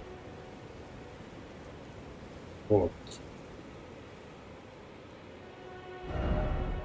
Не знаю, блин, может быть, просто обратно вернуться. Через мост. И идти туда, в сторону... Андрей Тихонов. Потом то зайди вниз стрима, от 3 костра на равно на север. Ну, хорошо. Зайду.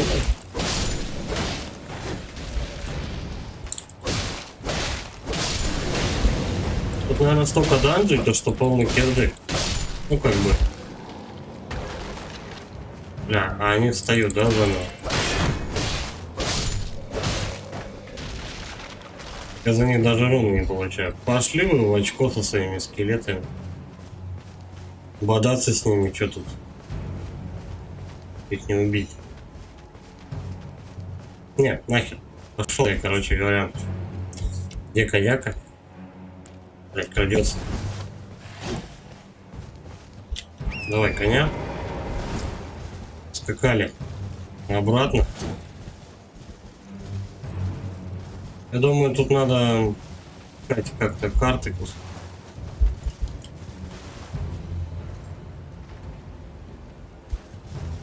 Блин. И хочется и Коля здесь.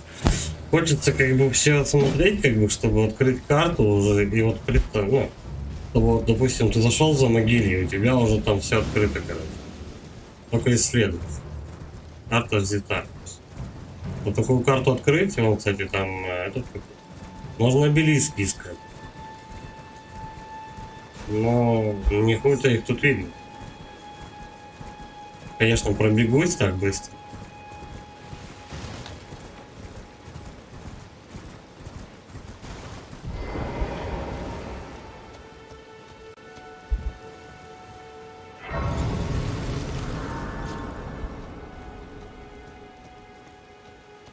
Тоже как это плохо. Андрей Тихонов. Скелеты разваливаешь и еще раз бьешь, чтоб не вставал.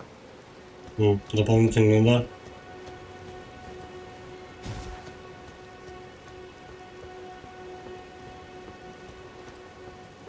Думаю, сейчас вот они тут встретятся.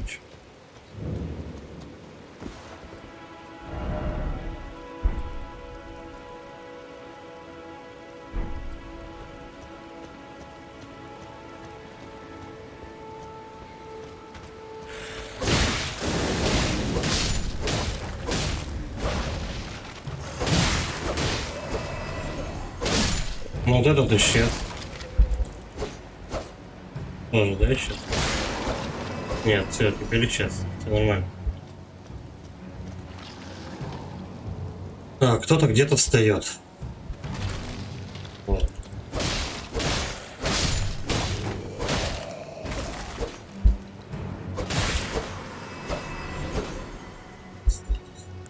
Волки, кстати, восстановились.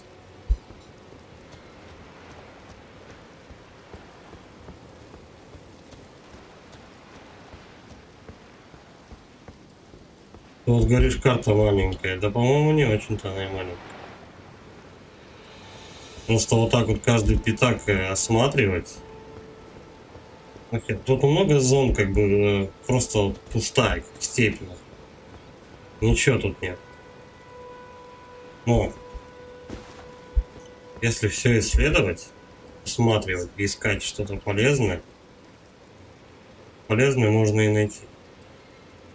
Вон там вот выход стопудово торчит какой-то.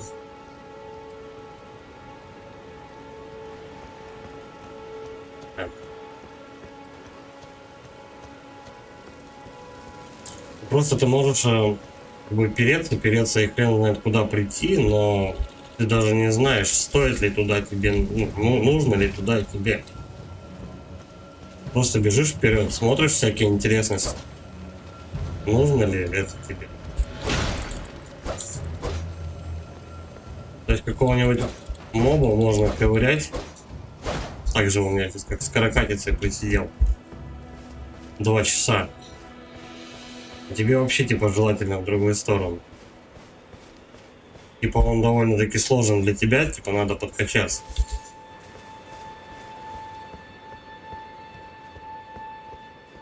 В третьей части в этом плане было понятнее. Ты просто перся по коридору. Андрей Тихонов. Просто пешим да заебешься. Я на коне. Ну вообще да, это понятно. Я просто тут с него слез, что этот, вот здесь вот этот пятак осмотрел. Но в итоге я как-то зашел там, потом вот тут вышел. То мужик плавает, я не знаю, может его замочить вообще надо. А может нельзя его, не надо мочить, потому что он типа мне по левелу не подходит. Понятно. Лодочник же не будет у нас ползать по этому.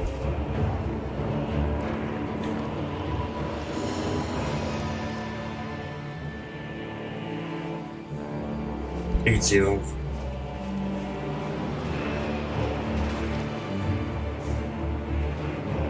А, вон он там.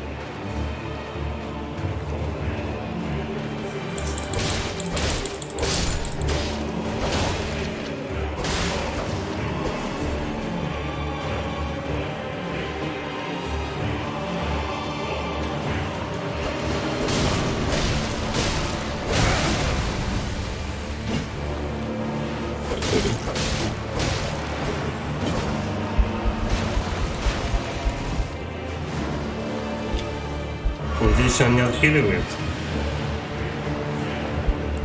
Да, давай на коне. Если этот чувак любит портоваться,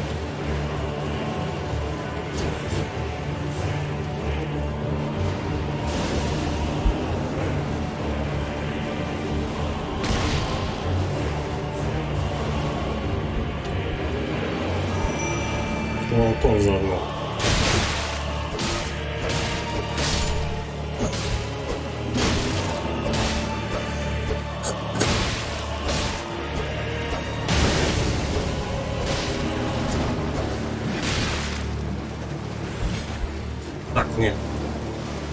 Волки где? Стоять.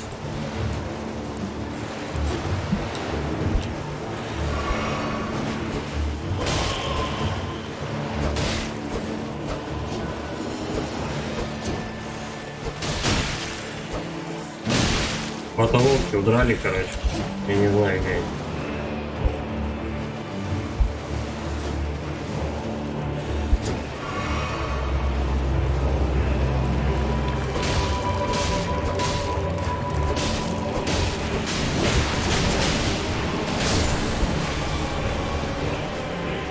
Вон они, наконец-то приперлись.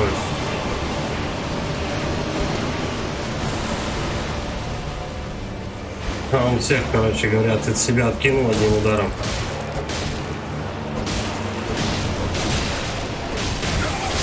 Оу! Закололи. Давай перекур 3 минутки. Сейчас я подойду. Попробуем еще раз. Вроде он проходим, я думаю. Ну, нет, надо просто как-то мочить, наверное. Чтобы эти гаврики не вставали. Не знаю, сейчас подойду.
Я подзаглючил. Не двигается просто. Отпустит. Странная херня, когда ты возрождаешься возле костра. Если ты не двигаешься, ну, уходишь там. Приходишь, все. Надо ждать, пока разглючит.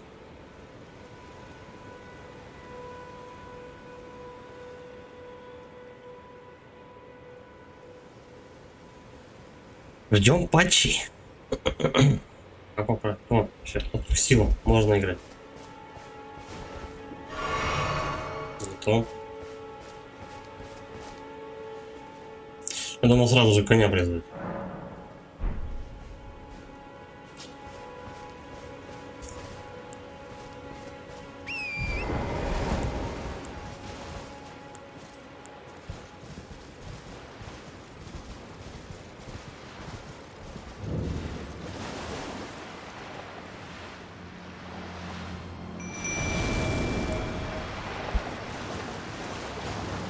В бой, псы.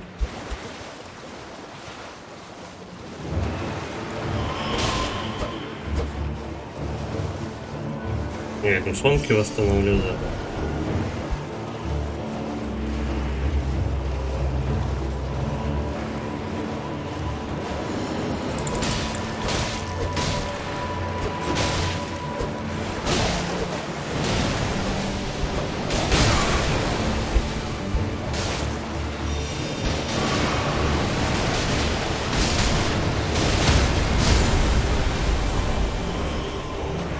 Коня скинул. Ладно.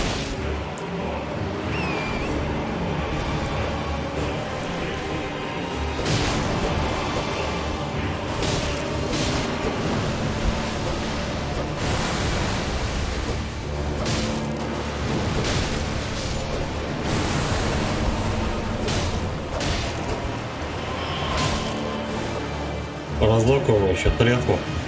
Догоночку. Че собаки? Ага, вот. Там где-то тут. Вон там где-то. Нет, слушай.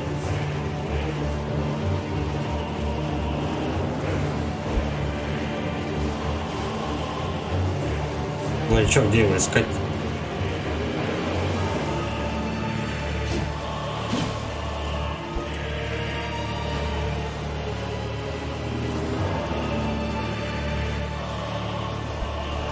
Наконец.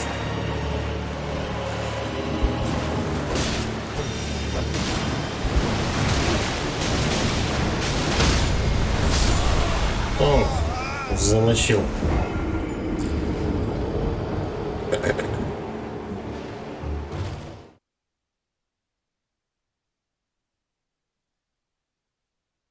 Давай еще раз.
Андрей Тихонов, покажи, где ты на карте. Погоди.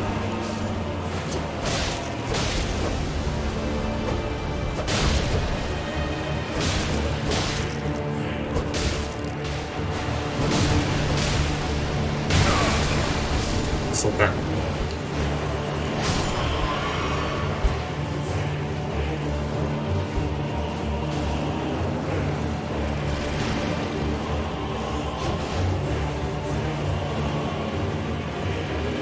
Ладно, если что, я его и без собак вынес. Наверное.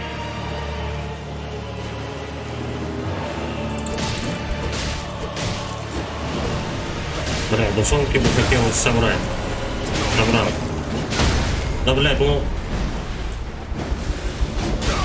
Да быстрее. Ну, блядь. Пока вставал. Долго вставал.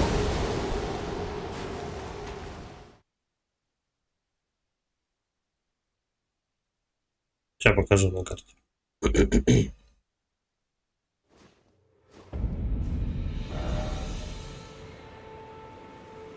Хочешь ко мне портануться?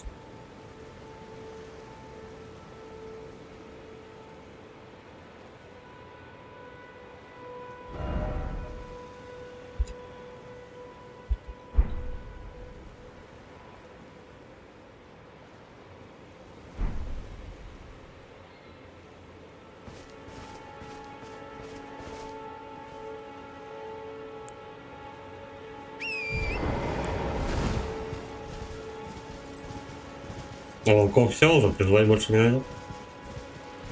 Не, можно. Так, давай мы сначала души заберем.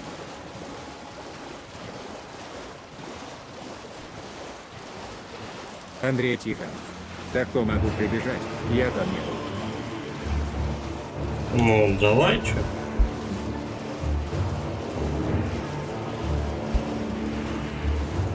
Вместе порубаем.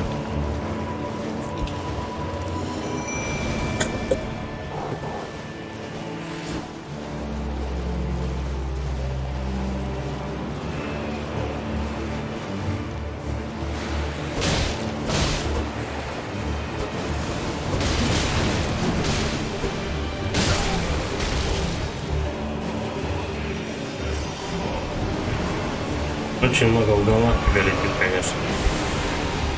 Ну и он тут этих своих скелетов мочит. В принципе,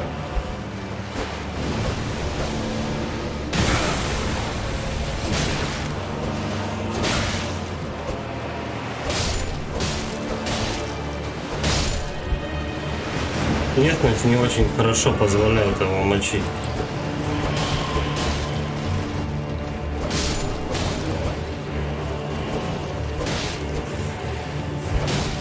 Они тут тупо бессмертные.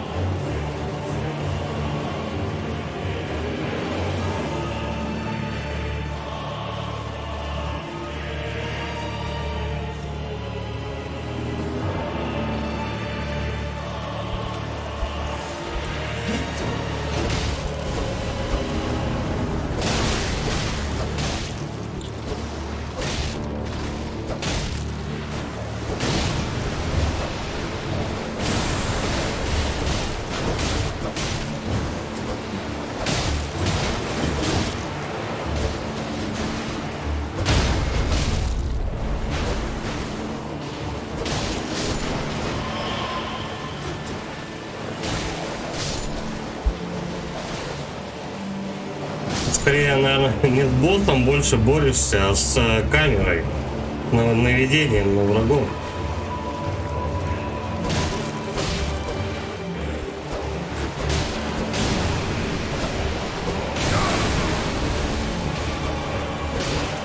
Андрей Тихонов.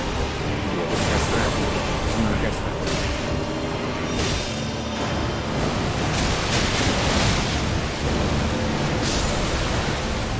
Сейчас, подожди.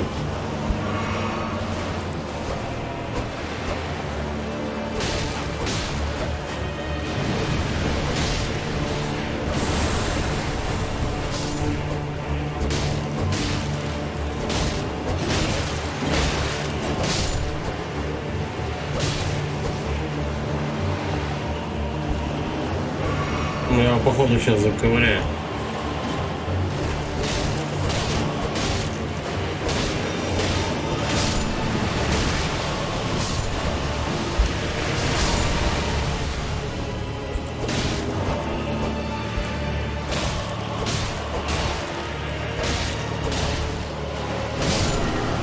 Все, хорош. И все остальные сдохли, короче. Нормально. 2400 за этого. Корень смерти какой-то. Фраг скелетов ополченцев. То есть я теперь вместо волков могу скелетов вызывать, да? Ну, ладно, мы потом насчет них посмотрим. Бам-бам-бам-бам-бам-бам. Кольцо. Так вот. Сейчас нужно здесь осмотреться. Потом подойду к костру, короче, и будем думать, как призываться. Я просто это не знаю, как работает пока что.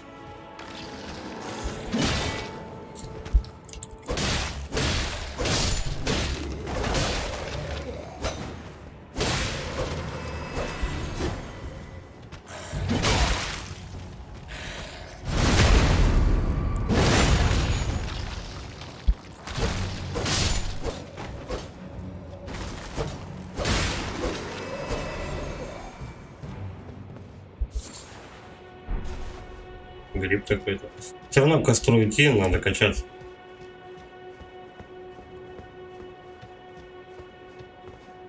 Ну тут еще есть скелеты. Мне фляг не добавили.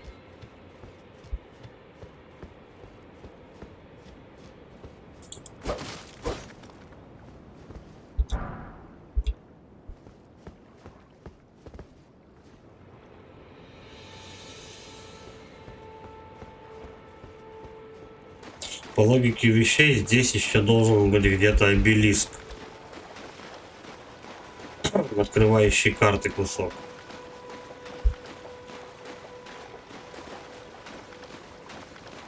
Я так полагаю.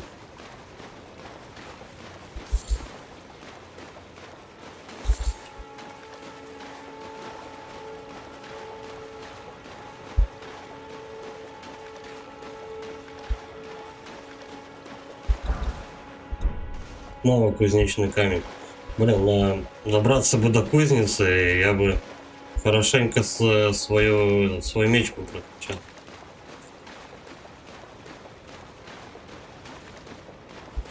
Потом надо будет скелетов посмотреть. Как они действуют вообще. Может, они даже еще прикольнее волков.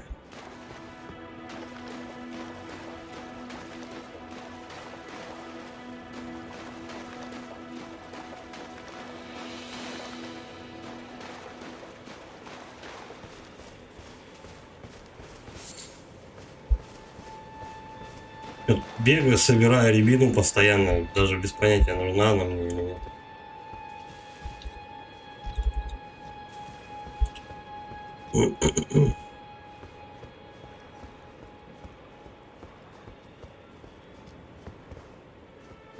Черепах.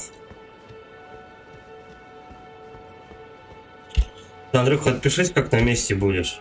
Ну, там, где где костер найдешь, когда. Отпишись, я пока посмотрю, что тут есть вообще. Ну, мне кажется, тут больше ничего такого не будет. Босса показали, кузнечный камень дали, как бы все хорошо, расход.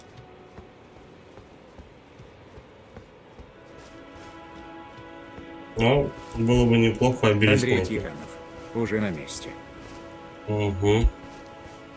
Сейчас вот здесь вот башенку пойду и вернусь назад.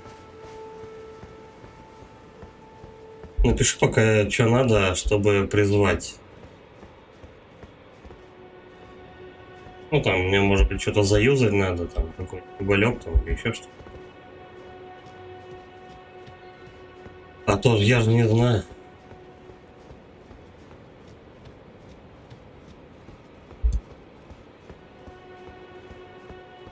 И все, да?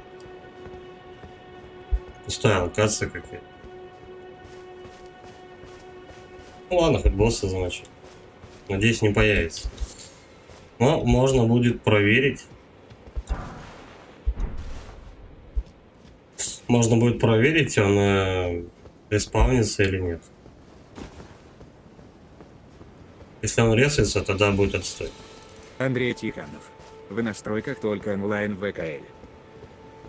Но я, по-моему, включил. Но знаков призыва я не видел. Видел послания людей. То, что написали, типа там, ну, там, пальцем этим скребал. Все как бы. Больше я ничего такого не видал. Фантомы бегают, видел.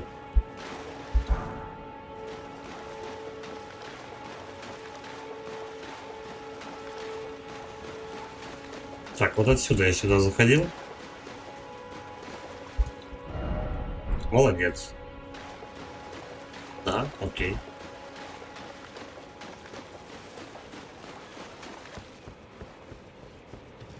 Я парсек тут по-быстренькому гляну.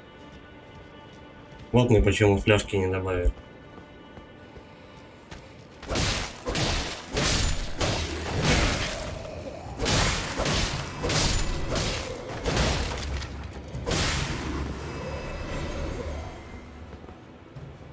Где фляги-то мои? Бля, я что, опять я не всех убил?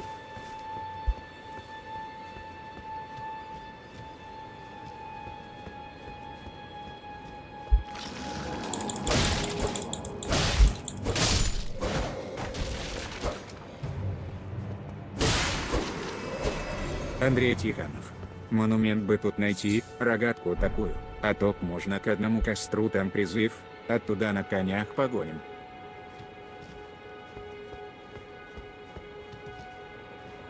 У меня какие-то пальцы, по-моему, есть, а рогатки нету. Там, видимо, рогатка в виде пальцев, да, должна находиться? Подожди. Ну это в самом начале призывать других из игроков, там вот этого дела.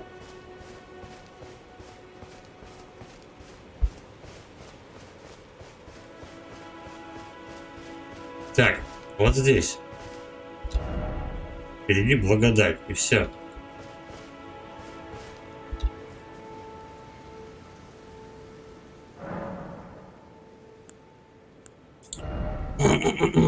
Так, левел. Давай-ка мы стойкости поднимем. 2 пункта. Ок. Ру-ру-ру-ру.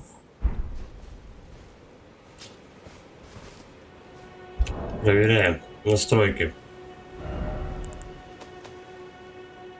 Отправить знак призыва. Играть по сети включена. Подбор игроков. Выполнен. Все, вроде. В инвентаре. О, подожди, сетевая игра. В этом меню можно использовать различные предметы для игры по сети. Задайте пароль для группы, чтобы чаще видеть послания, знаки призыва, кровавые пятна и фантом игроков с тем же паролем. Если задать пароль для сетевой игры, то в совместном режиме вас соединят только с игроками, установившими тот же пароль. Однако сетевой пароль не спасет вас от вторжения враждебно настроенного чужака.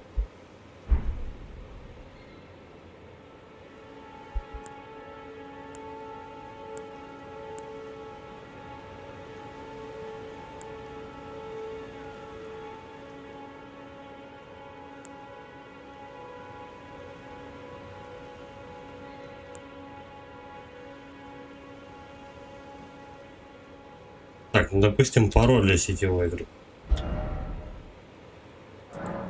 Пароль 1, 2, 3. 1, 2, 3.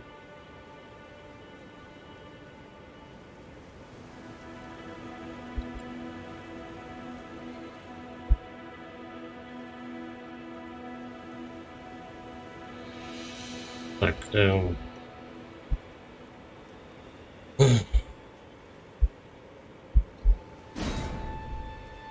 так, окей.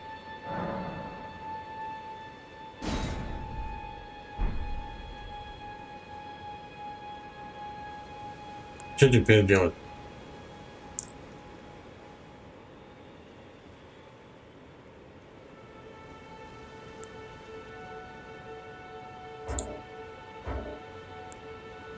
Он не горит никак.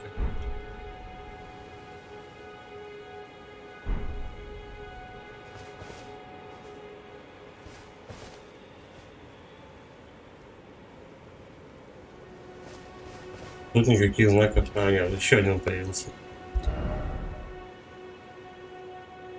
Требуется ночь, тогда бой верхом не поможет. Андрей Тихонов.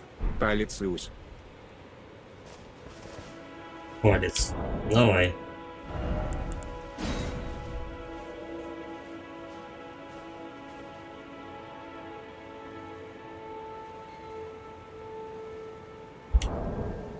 В инвентаре еще что-то было.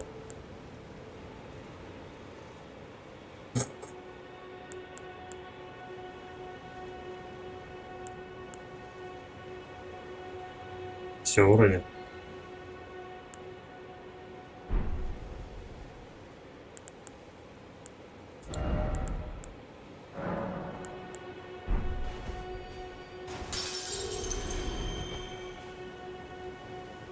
О, вот он что.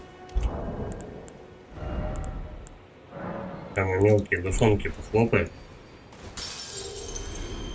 Еще качнем левел.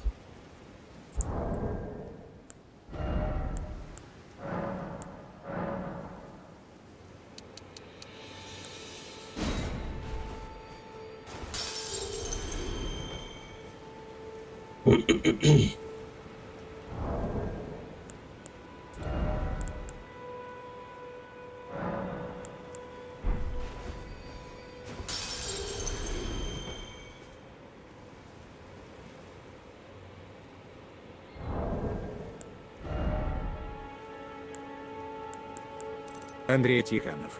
Портаниська 2 костру, там стоит эта рогатка призыва.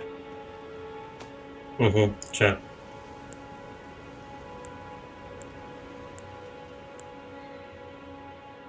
Призывать двух духов. А, 2 скелета, а тут 3 волка. Ну, короче, они только меньше занимают. 3 нету. Ладно. Сейчас. Левел. Портуюсь ко второму костру.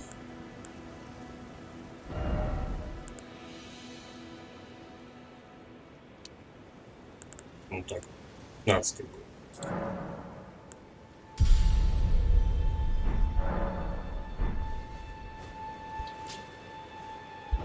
Так, карта. Второй костер.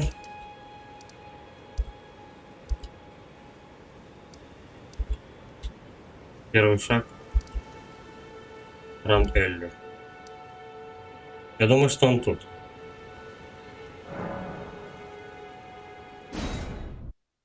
Либо дальше еще по прямой. Кстати, таких рогаток что-то я немного встречал. Андрей Тихонов. Первый шаг. Ну-ка. Думаю, тебе пора отправляться в путь. Ба-ба-ба-ба-бам. Ладно. Я таких, кстати, рогаток не так уж и много видел. По-моему, это единственная. Ну или вторая максимум. Когда ломут призыва теперь активен. Так. Надо палец заюзать теперь.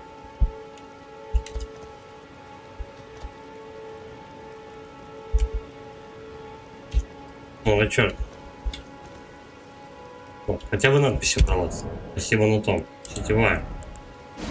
Палец.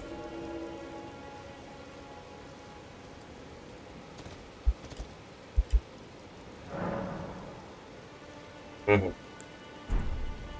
Допустим.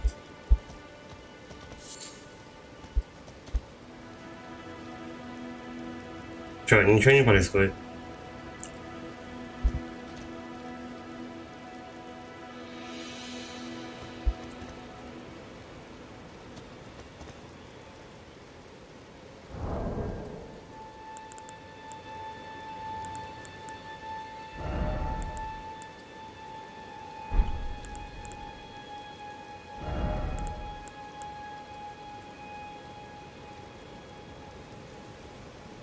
Отправляет знак.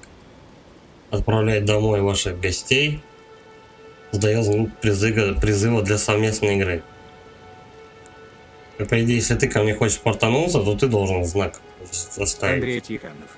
Нет твоего знака.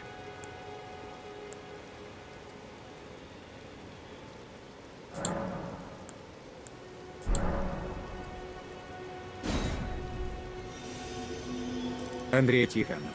И палку юзни. Палку юзнул только что. И мой знак пропал. Что-то я хер знает, как это работает. Ты как людей туда призывал? Мне нужно сделать просто то же самое.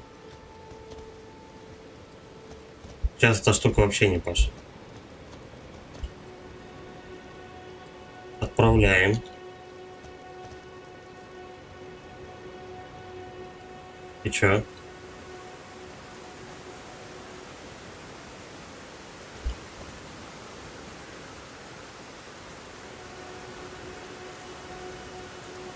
Очень странно.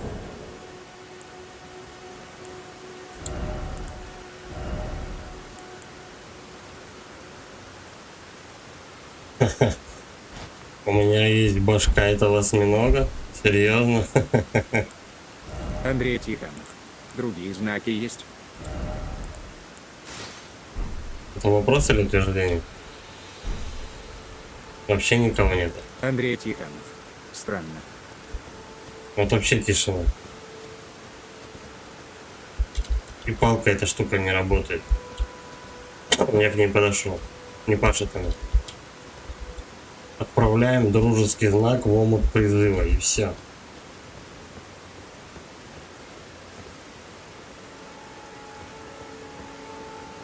О. Будь у меня, друг. Помогите. Почему опять лошадь? Бой верхом не поможет.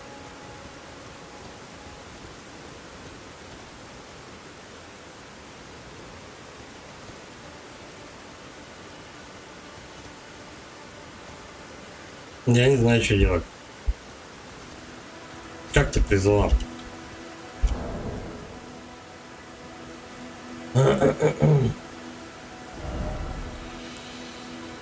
Сетевая игра, пароль 1, 2, 3.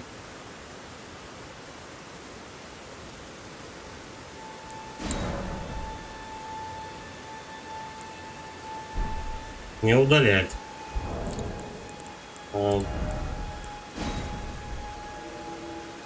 Палец, допустим. Проверяем знак. Все. А что еще сделать? Андрей Тихонов. МБ нужно зелье призывающего юзнуть. Тогда знаки видно. Но я-то юзаю, а твоего нет. Может, мне тоже надо так убить?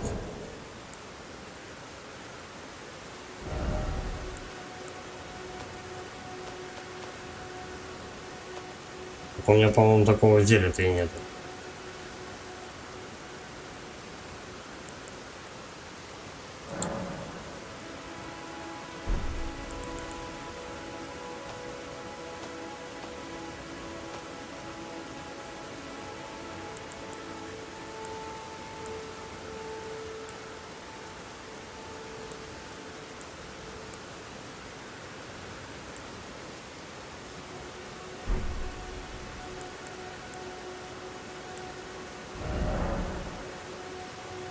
Так, подожди. С помощью мне послания можете вставлять в мире сообщения для игроков из других миров.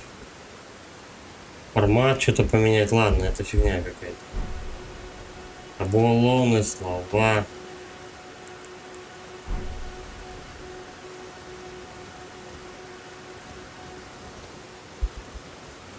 Нету ничего, и палка не работает.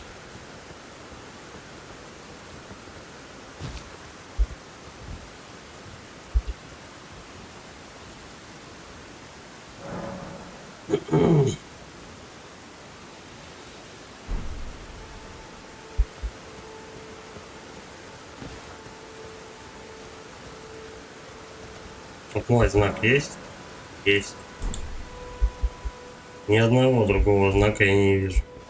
Я о чем говорил, то что я вот вообще не видел знаков призыва. По-моему. Фантомы, главное, бегают. Хрень-то не пашет.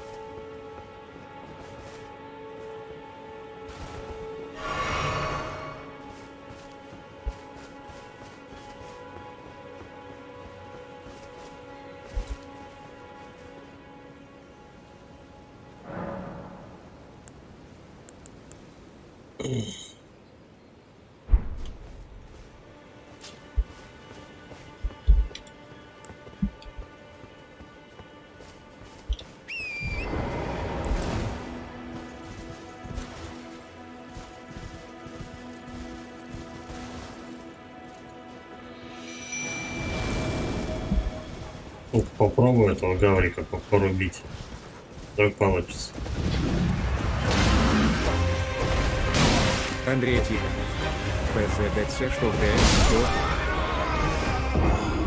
Че? У меня не пришло сообщение. Надо еще раз повторить. Что-то хз я услышал, а потом я получил подачу и подох.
половинку я у него снял.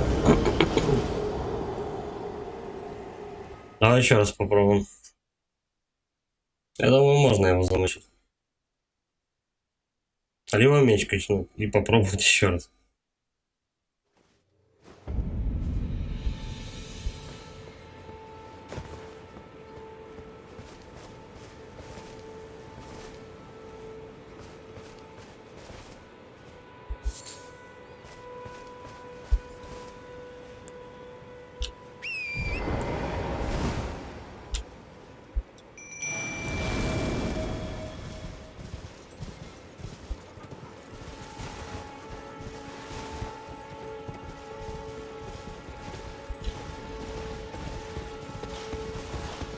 Кстати, а где душа мой?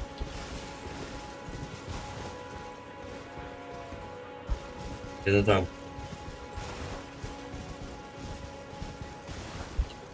Вон это. Ну.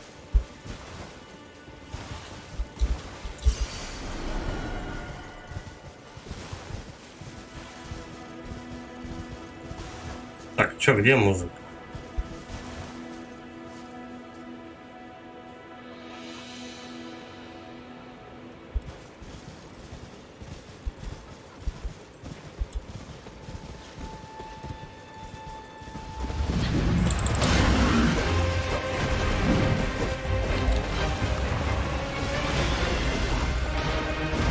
Чуть подальше от него.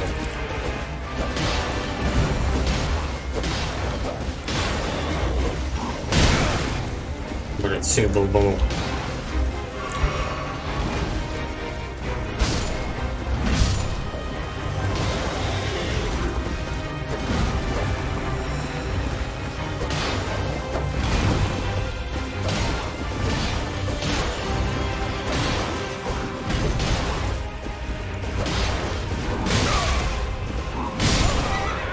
Да ёпта. Ваншотики.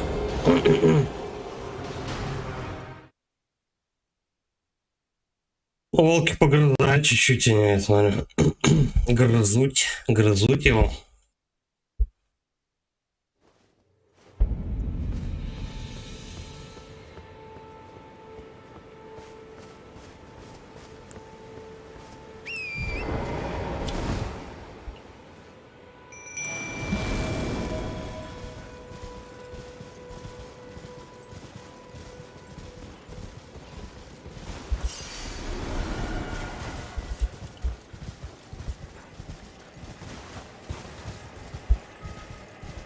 Ну и чё ты пялишься?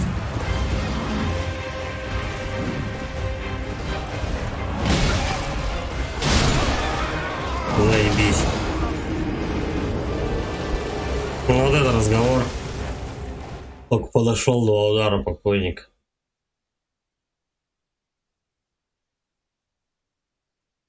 Ладно, еще раз попробую. Нет, надо качаться. Потом идти к нему.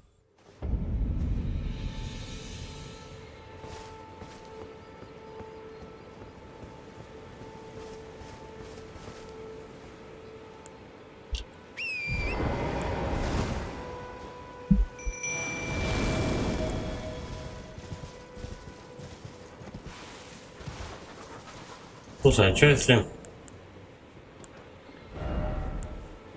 щит убрать, он не нужен? Вот тут ручку поставить.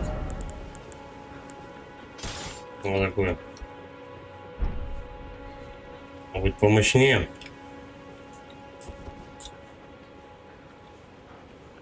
Там руку взял. Ну все равно, короче говоря, ты не можешь 2 руками держать, да, о чем это? На самом деле. Ты не можешь держать 2 руками, сидя в седле, меч.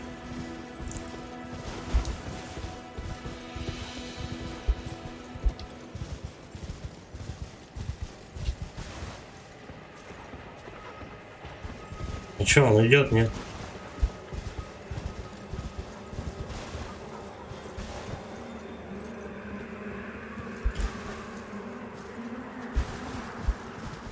Бля, 10 тысяч лет будет ходить.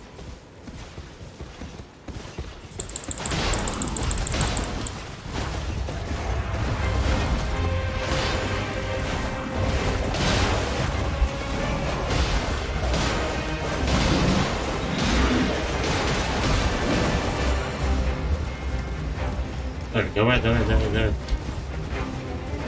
Сюда где-то его.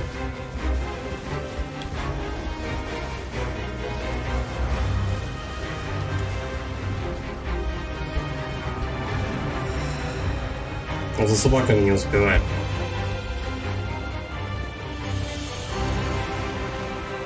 Ну а чё, куда ушел?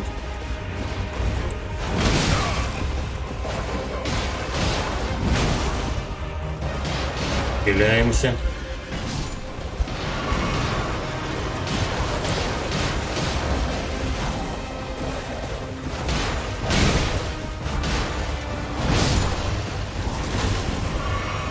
Все, собак замочил.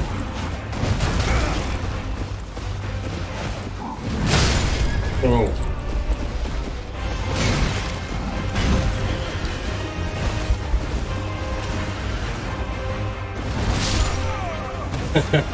Меня аж подбросило. А не, рано к нему идти. Он лютый какой-то.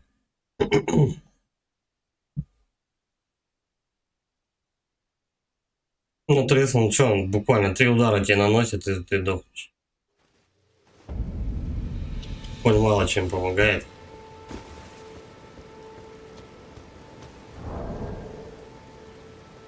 Так, у меня снаряжение, точнее прокачка, мне позволяет нести.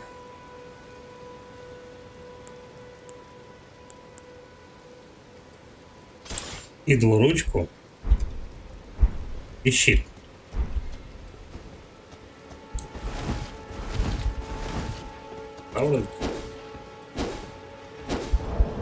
Окей.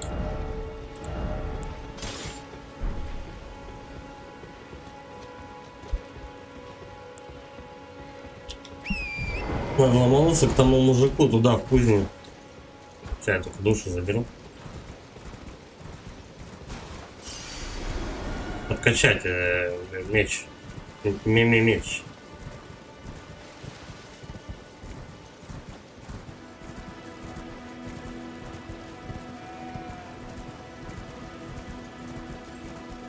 Суется. Евгений Корецкий. Это чё ты качал, чтобы такой вес таскать? Да, ничего, просто дважды пункт поднял, просто. Тут же и выносливость, и физуха, короче, она качается одновременно. Ты качаешь себе стамину, у тебя вес прибавляется носимого оружия. Вот так. Так, +1. И у меня хватает еще на +2 даже. 3. Угу. На столе нельзя больше увеличить. Ок. Что у нас этот дядька продает?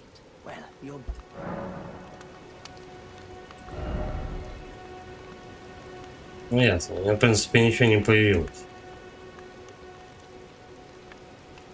Позволяет создавать предметы. Какие предметы? А, ну наверное крафты, да? То, что я траву собираю. Ладно. Подожди, а может быть ему продать что-нибудь могу?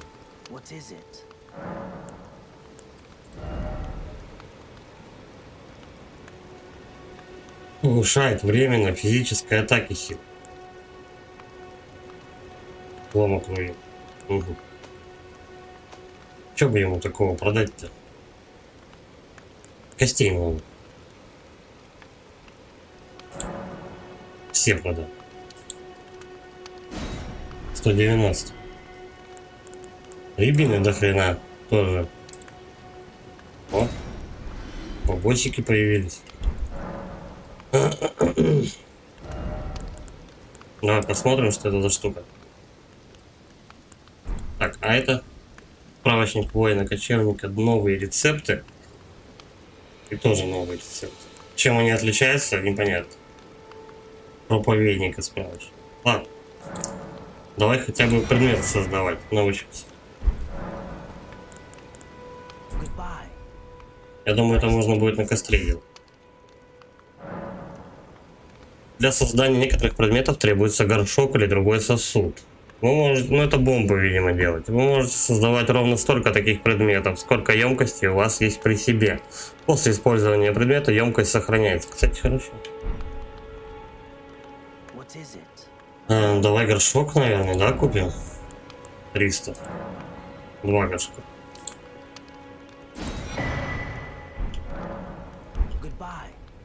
Ну, как раз костер недалеко. Можно посмотреть, что с этим можно сотворить. Что за горшки.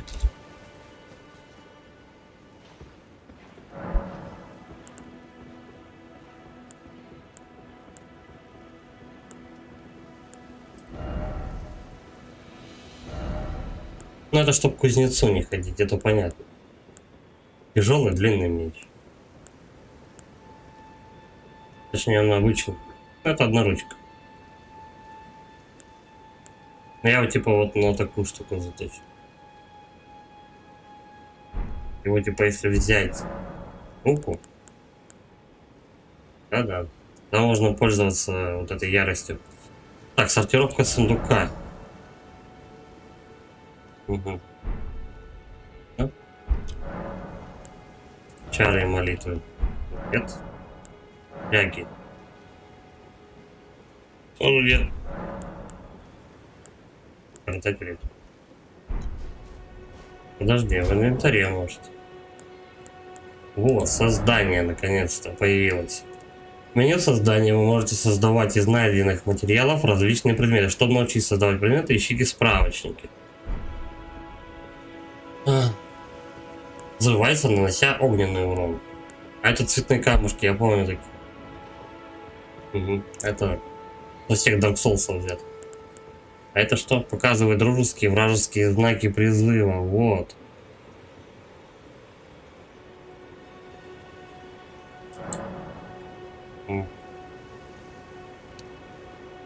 Два, три, 2, 4, да? 5. Мы, может, увидим призыв. Вот таких 2, на всякий случай.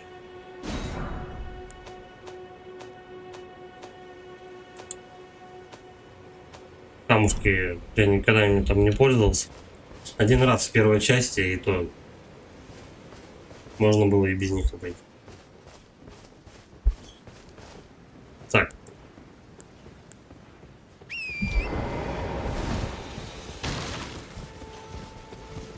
Попробуем посмотреть.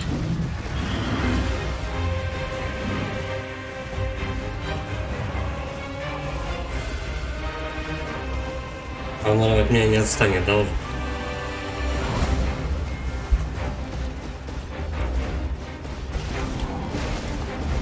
Придется бить.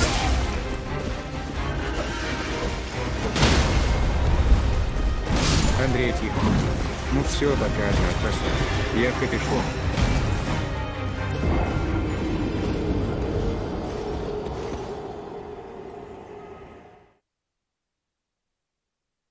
Сейчас подойду туда-обратно к этой к рогатке. Посмотрим, как оператив получится, нет.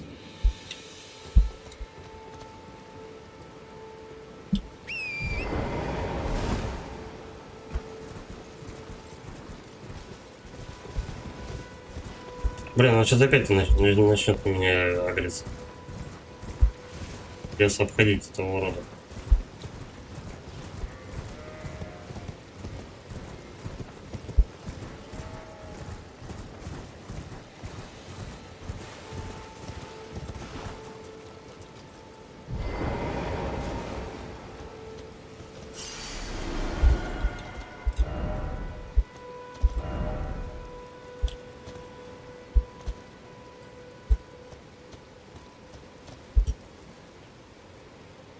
Зелье.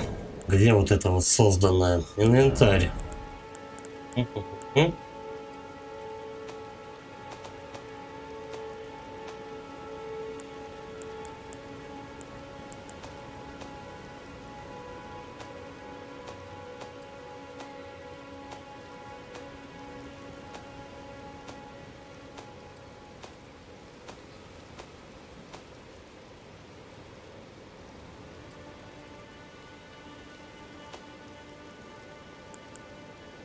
Где это зелье? А, вот.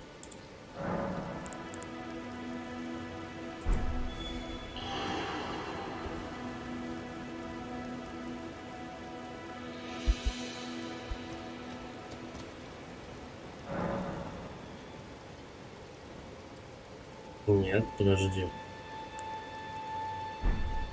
Это не тот. Какой-то раздетый самурай. Дом.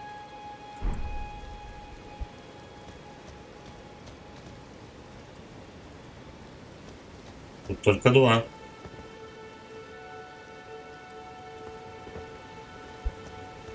Какой-то появился. Элмор.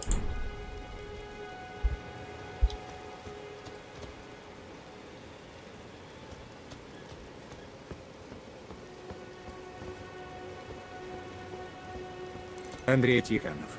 Вот я добыл. Элмор.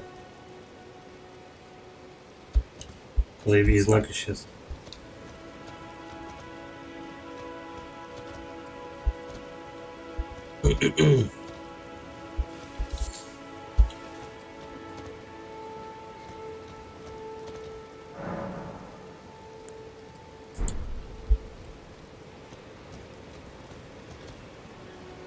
Давай еще раз.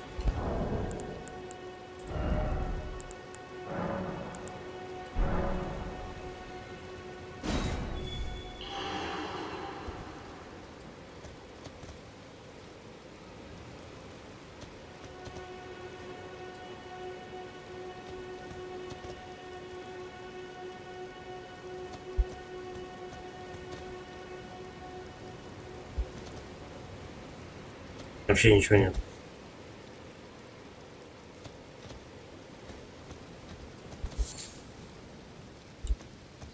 Андрей Тихонов. Оставь свой.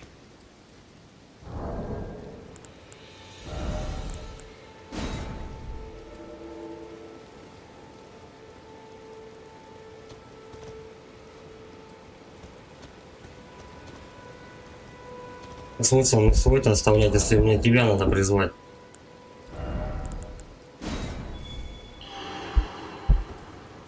Вообще, блядь, все исчезает. Стой. Блин. Лода Акамамка. Так, ладно. Мамка, до свидания.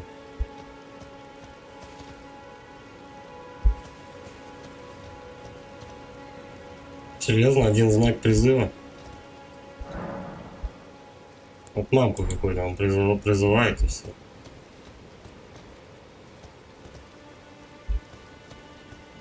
О, еще парочка. Элдас. Один.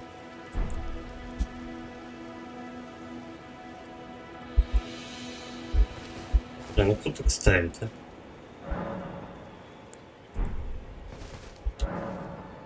Элдорас и мамка. Все за самураев.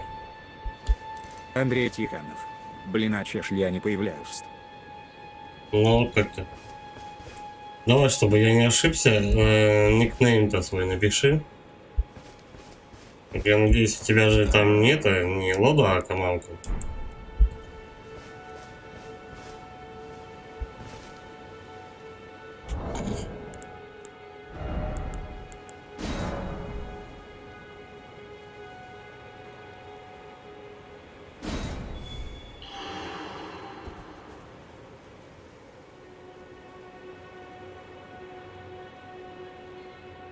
А вообще этот онлайн как-то странно у них работает. Я вот не верю, то, что 3 игрока просто реально прямо здесь призывы оставили и все.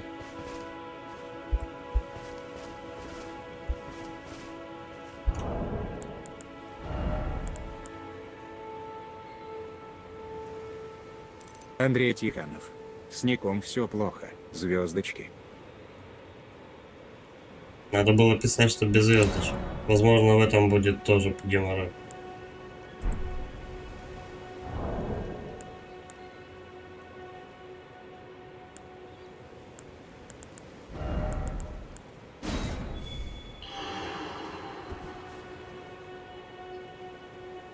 Ну вот, 2. Опять. Андрей Тихонов. МБ какие-нибудь разные сервы или что минус? То, другие, то есть.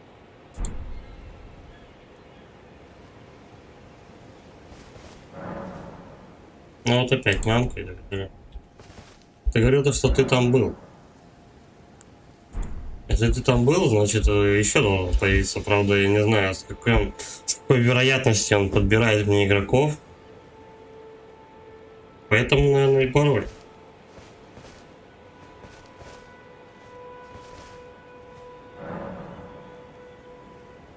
В общем, драконий башку бегает. Ну тоже довольно. Расклад у меня такой же.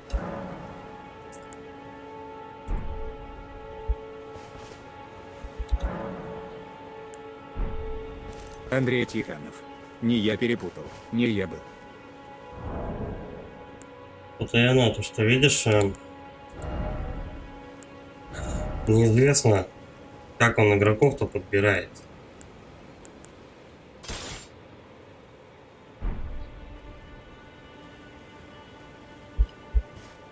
Короче.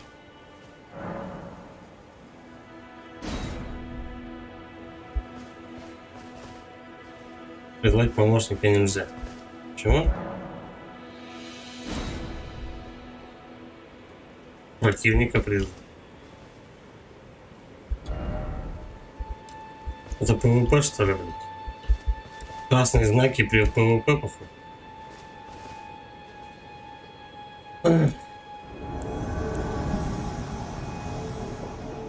Ну да.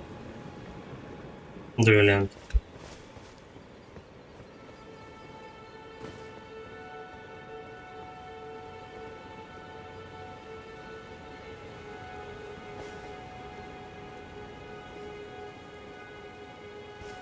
Андрей Тихонов. Красный ПВП. Понятно. Вот опять дом какой-то появился.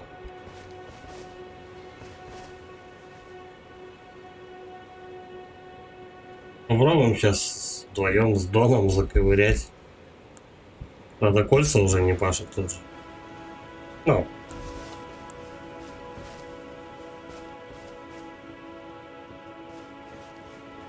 Ну и все, никто никуда не призывается. За чушь вообще.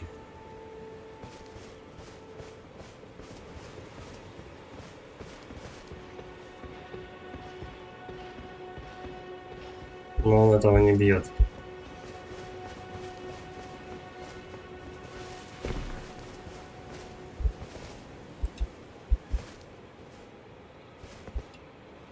Ну нет, смотри, вроде появляется.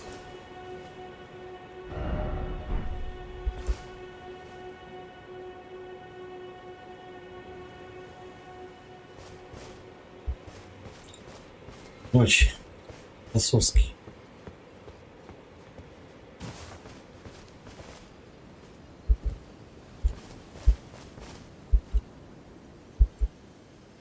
И все, и костер не работает.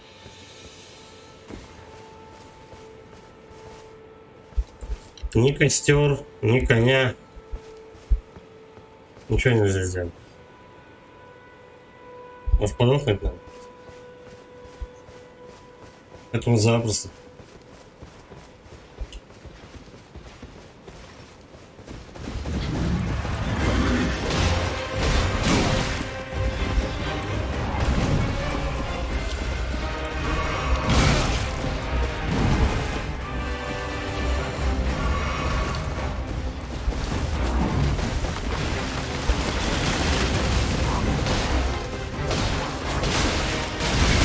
Они меня вдвоем убили. Отлично. Так, что тут? ПВПшник сраный куда-то убежал. Подождал, пока я, видимо, доберусь до босса и решил подшакалить. Ну, у меня убил босс, так что ничего страшного. Так, кольца, все пашет. Окей. Надо заканчивать с этой херней, страдать этой. ПВП, короче, у нас походу сегодня отменяется. ПВП. Андрей Тихонов. Зачем тогда ставить пароль для группы? Ничего не понятно. Я тоже не понимаю. Я, короче, сюда пошел.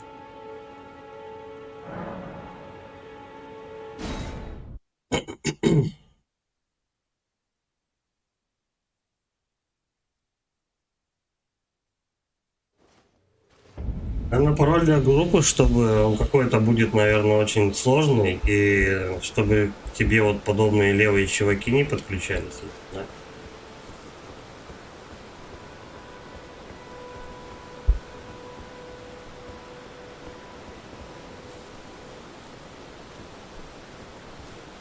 Устроим им засаду. О, бля.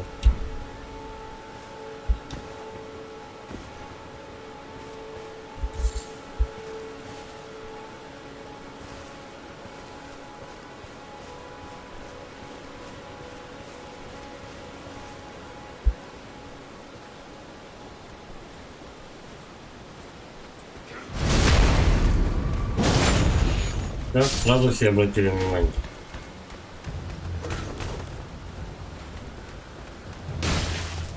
Надо так, чтобы стрелы не долетали.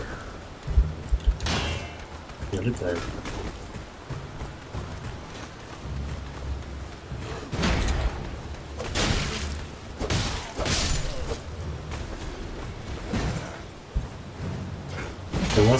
У нас тут щиты одинаковые.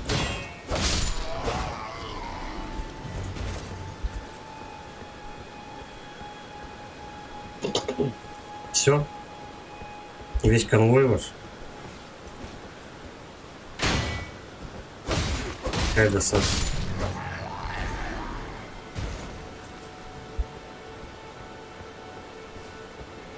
Я знаю, пойду по прямой, по дороге. Смотрим, что будет.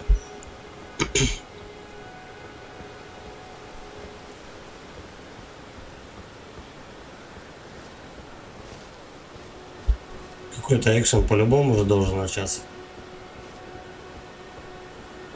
Ну, типа босс.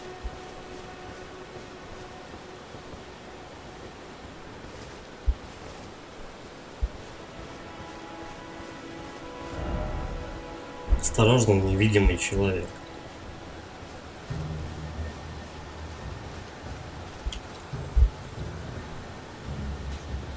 Сколько он не видим? Бля, ну тут опять целый гарнизон.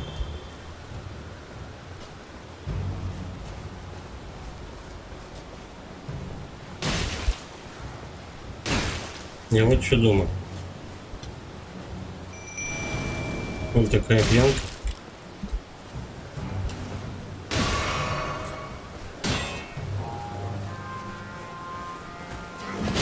И все подлетели.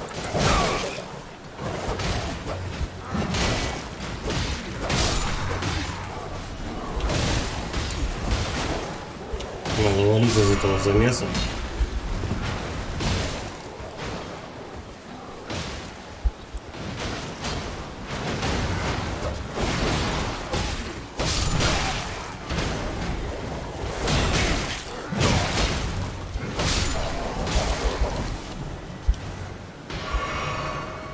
Ого, почти захерачишь.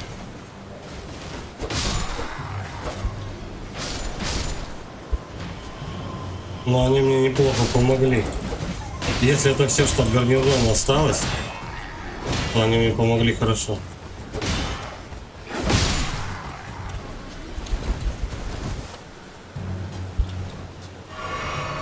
Ну, стрелы, конечно, я вижу, что летят. Но, по-моему, это последний, кто там есть.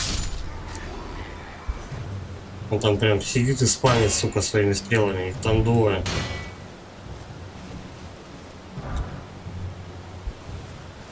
Да? Что-то вроде что-то еще было. Вот тут.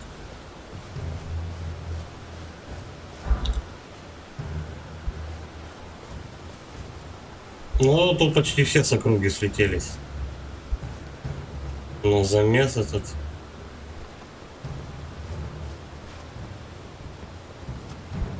Надо к лучникам идти.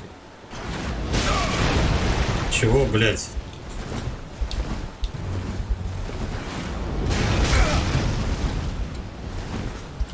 И у них там шмалялка.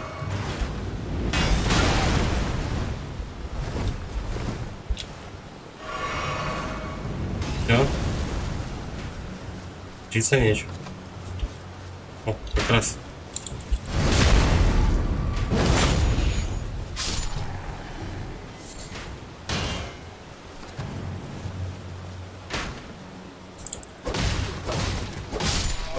Я думаю, шмалялка это кто-то все равно управляет. Даже не сама по себе, надеюсь.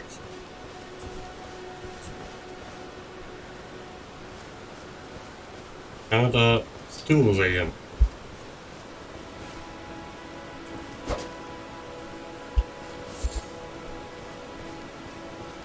Вон. Видно, как фантомы крались.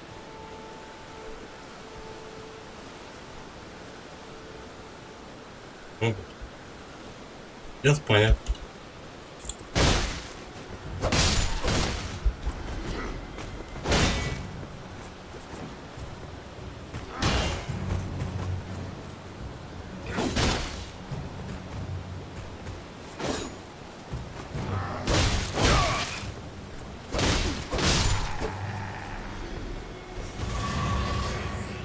Нормально, сразу пятеру прибавили.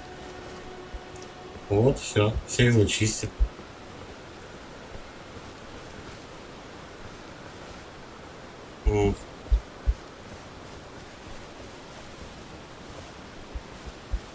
Давай еще в ту сторону сбегаю, смотрюсь. Перекати полис или... Я думаю, что я прямо к боссу какому-то продвигаюсь. Хотя не факт вообще.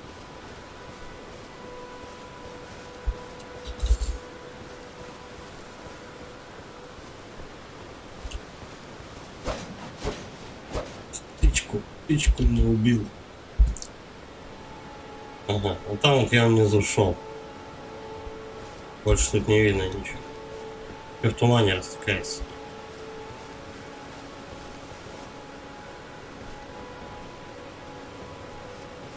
Ладно, окей, побежали. Побежали внутрь. Посмотрим, что там есть.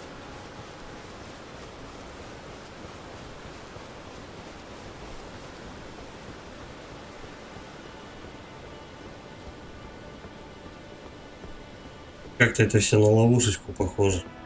Как камень швырнул в меня. Так, читаем. Впереди радость отсутствует, смелость сейчас не помешает. Впереди требуется фехтовальщик. Не сдавайся, да будет удачи. Может быть, да прибудет с тобой удача? Ладно, не будем приставать.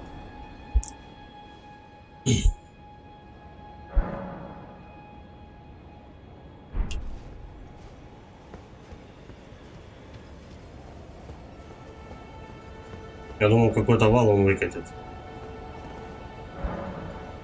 Радей рожа.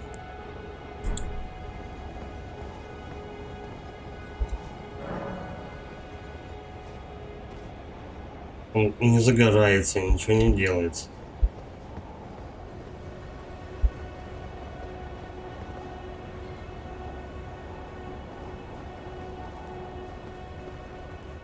Да, так и думал, что это босс-файт.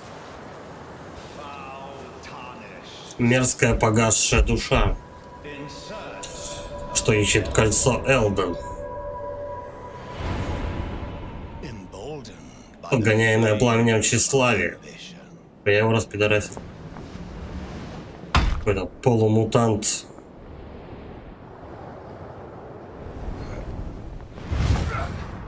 А, я видел, кстати, народ с ним дрался.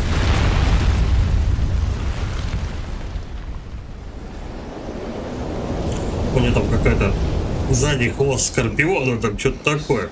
Кто должен потушить твое пламя? Нет.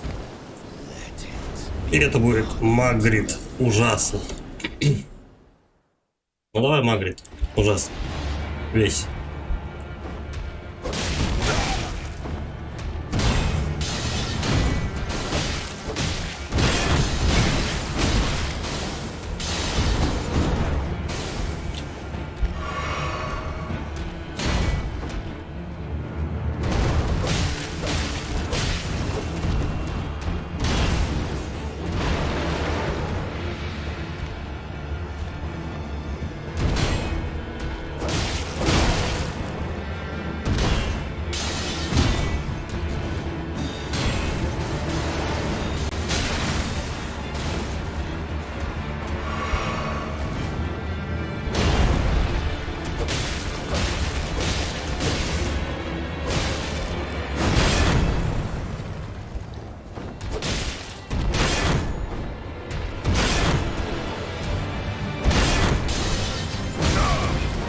Мгм.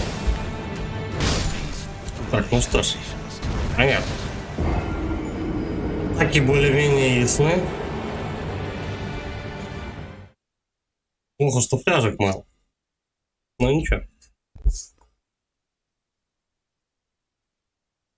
Главное экономить стаминку. 2-3 удара также. Ну, стандартный мужик. Чем-то он этот напоминает рыцаря Гундира, вот что-то в этом роде.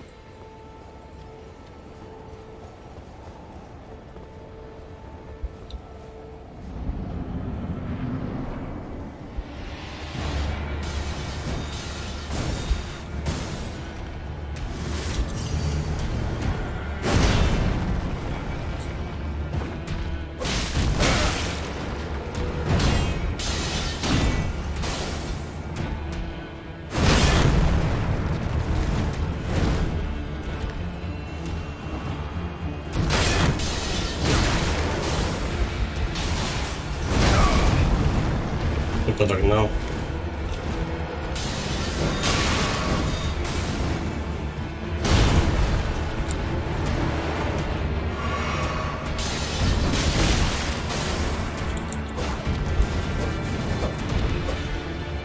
Пинка бы ему дать, чтобы он слетел нахуй туда.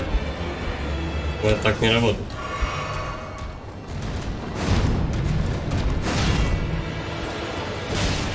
Андрей, Велфор за.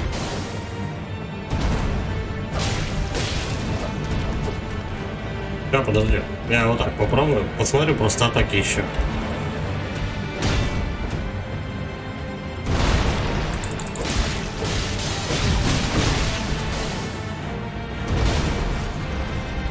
Так-то можно вообще на кого-нибудь на помощь даже призвать.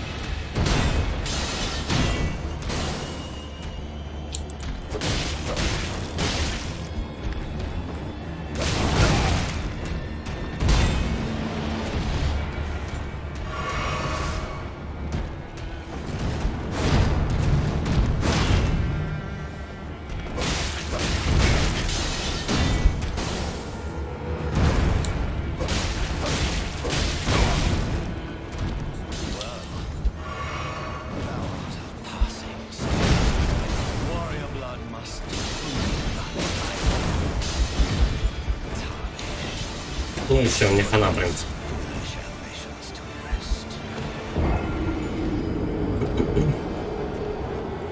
Я думаю, волков он, в принципе, тоже быстро распинает. У них не так-то много хп. Ну, почему бы нет? Так чисто для подстраховочки их.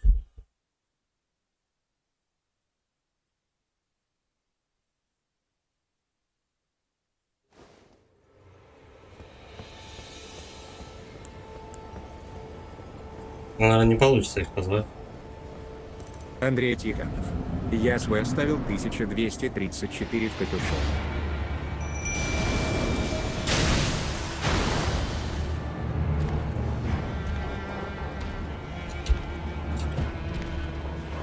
Ты возле этого босса этот знак оставился.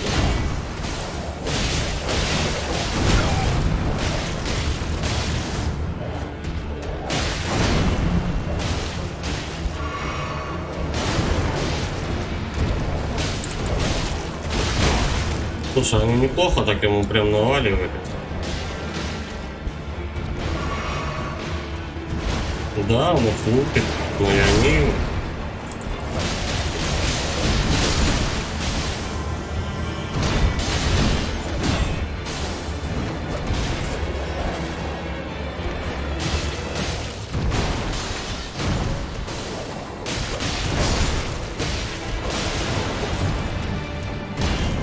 Андрей Тихонов. Да у этого босса на подъеме.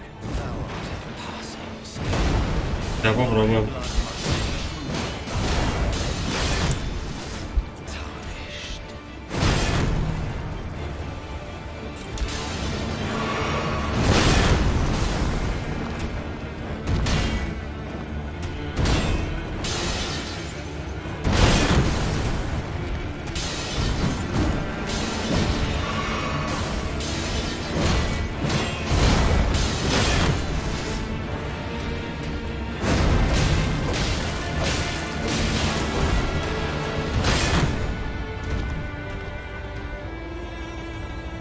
Так, две фляги, полздоровья у меня.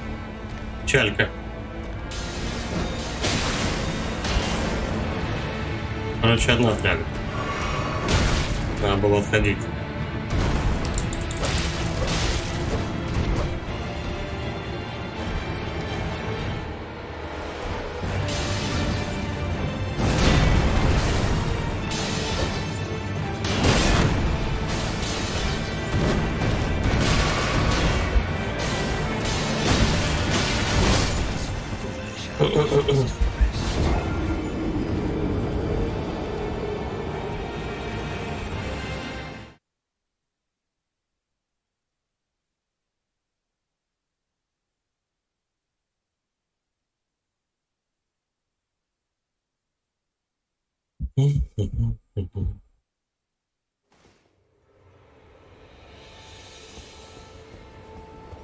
Так, у этого босса на подъеме.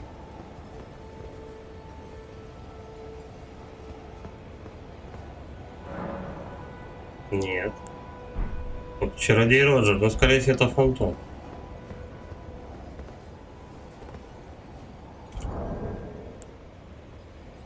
Андрей Тихонов. МБ мне перезайти.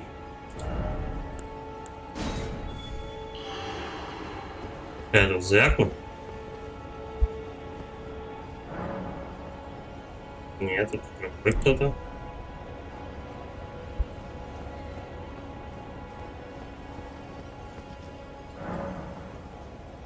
Эйлмур опять. Эстус.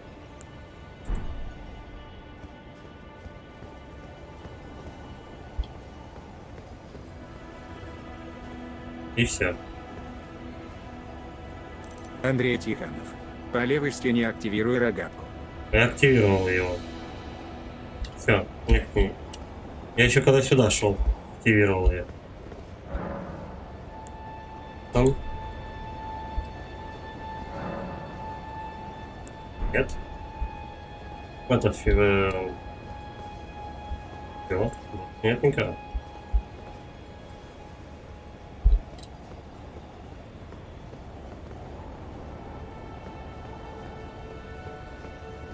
Я без понятия, как тут работает, короче. Как тут работает PvP, это. Как он соединяется именно с определенными людьми.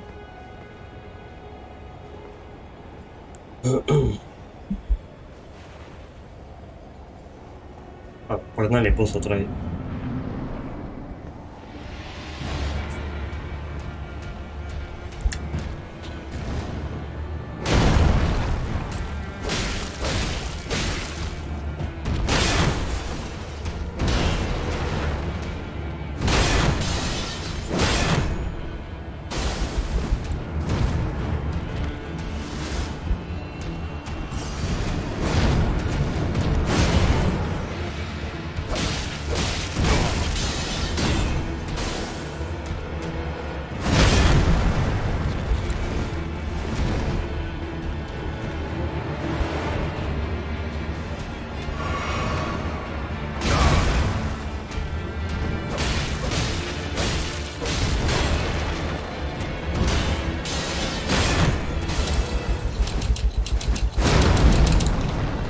Ясно, а чё у меня волки не сработали?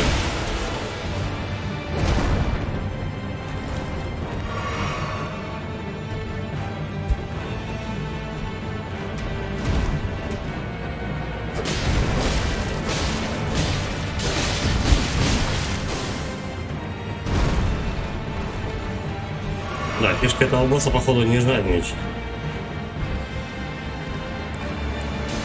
Да, волки опять не пашут.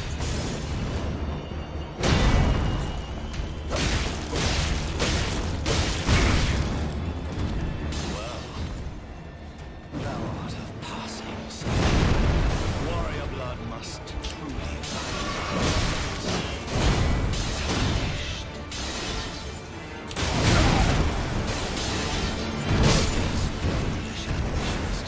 Дотянулся, сучонок.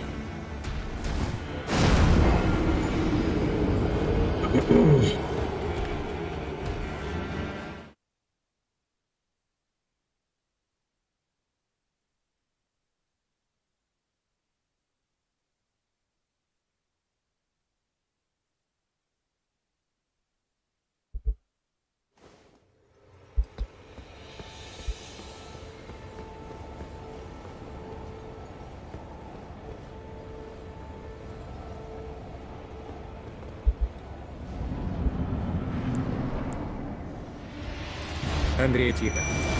Отправь. Видимо, сам набор на игроку будет приложен. Но я запаролил 1234.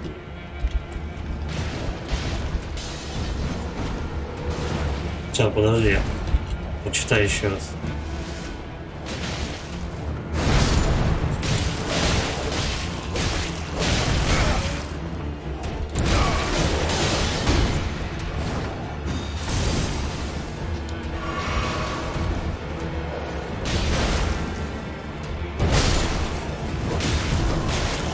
Андрей, тихо. Масюс.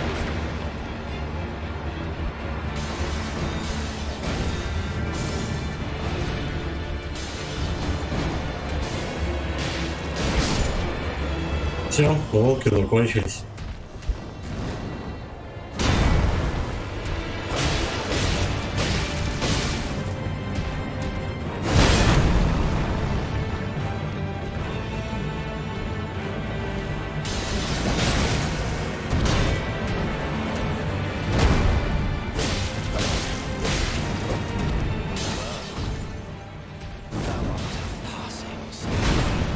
Warrior blood must Блять, серьезно?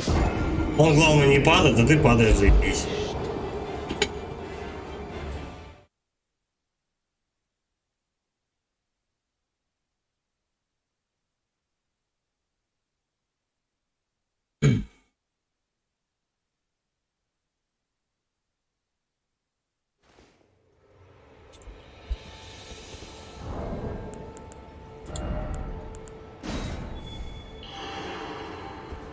Вот она, мать.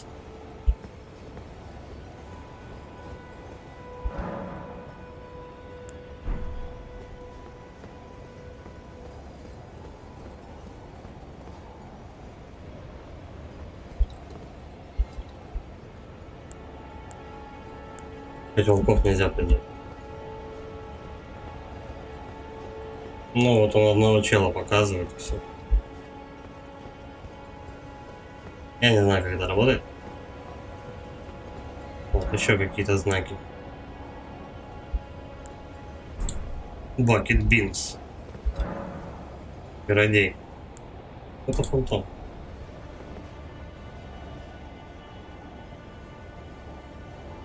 Все. Нигде больше пол не подсвечивается. Обычно, когда если подсвечивается, то здесь подходишь к нему и знак появляется. Больше нет.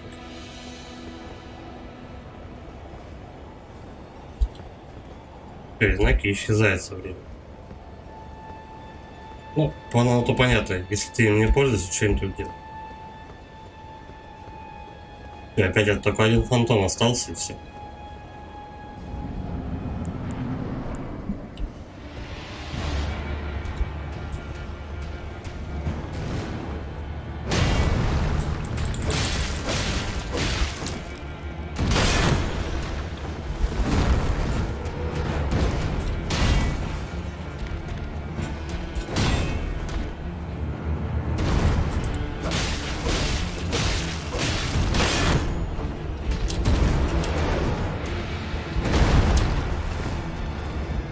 Да, чуть опять не пизданулся.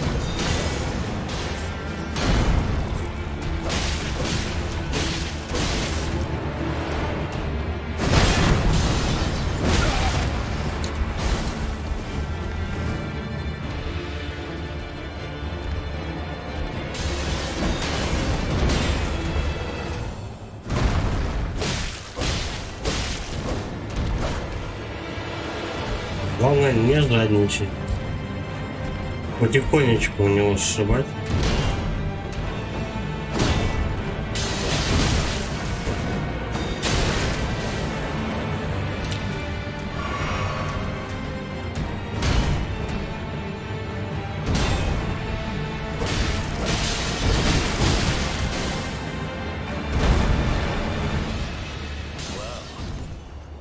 thou art of passing skill. Warrior blood must truly run in thy veins.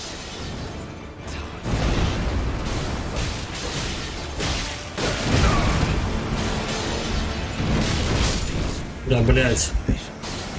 Ну, он тебя только на эту херню ловит и все, он добивает тебя просто. типа встать не можешь. Ну, ты встаешь, он тебя просто добивает этой херней, и всё.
Бля.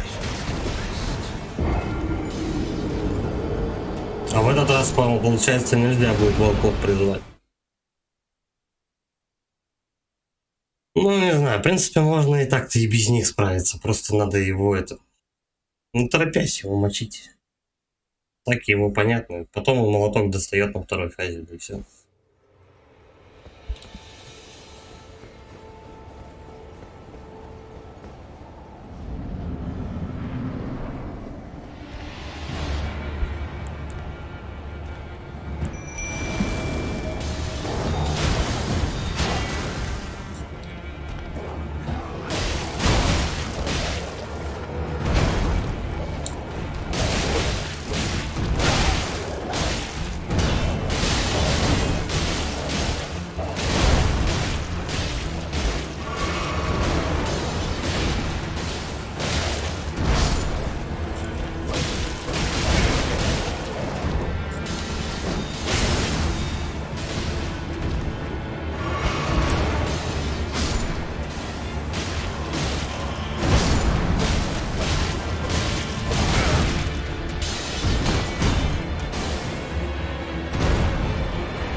Не больше 3 ударов надо мочить.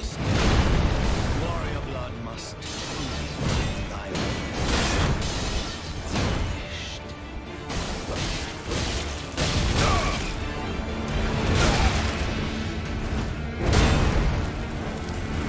Бля, я не пережил эту атаку.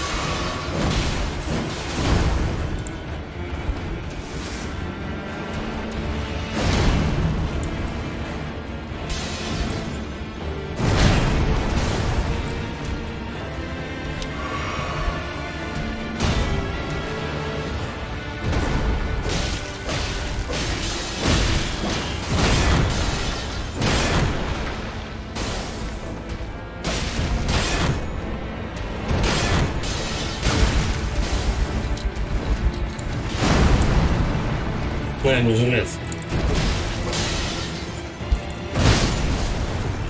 Да, у них какие-то еще забавные атаки пошли. Топать начал.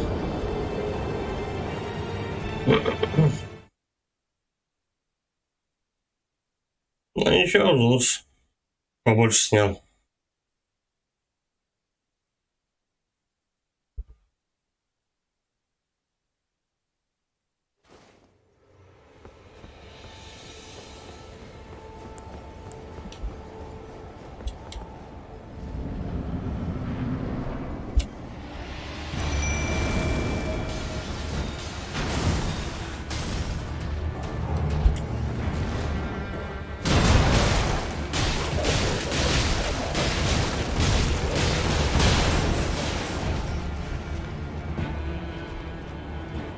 О, собачки, глядите.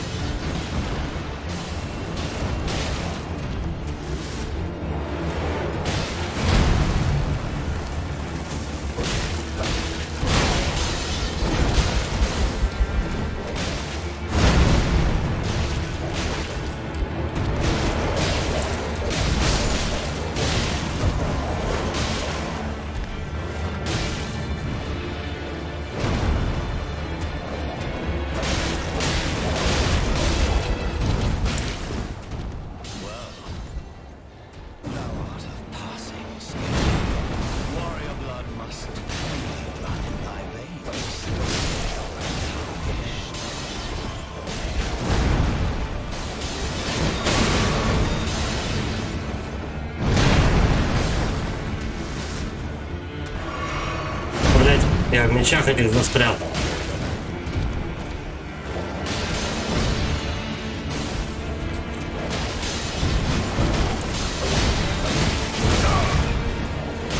Как он и собак успел порубить, и меня завернул. Да твою мать.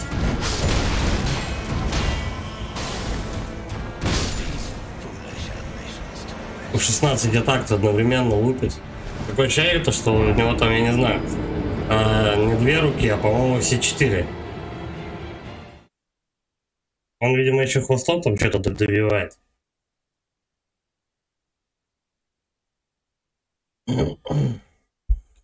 Скорпион у меня напоминает Человека-паука.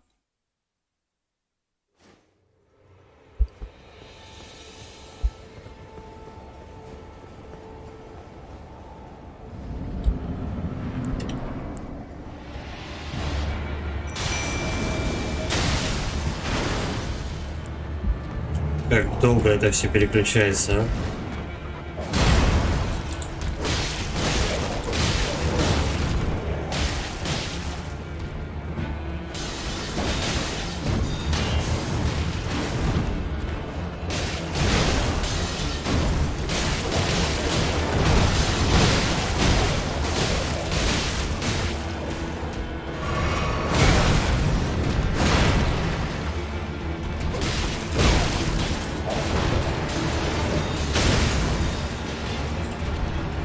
Вот их 2 кинжала, блядь, подлых.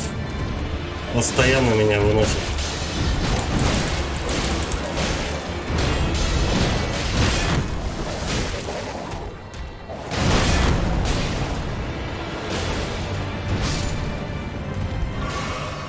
Все, собак замочил, мне одна осталась.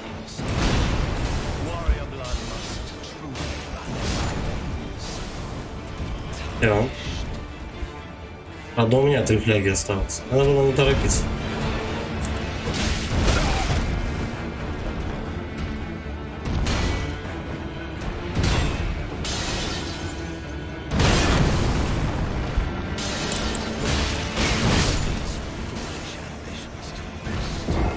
Короче, я сейчас собак не буду призывать, его потратить надо.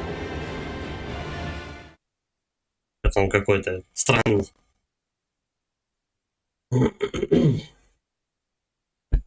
Пытаешься просто с собаками лететь на него в атаку, и тут же получаешь от него, там, собаки тоже влетают.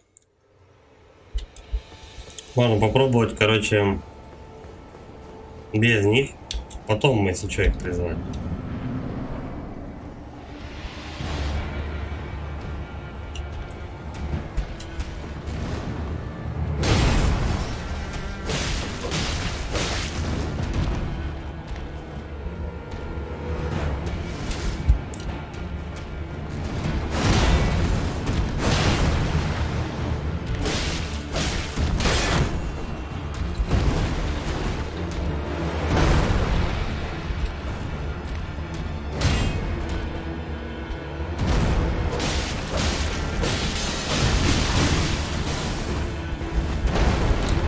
Он пожадничал, тут же он меня наказал.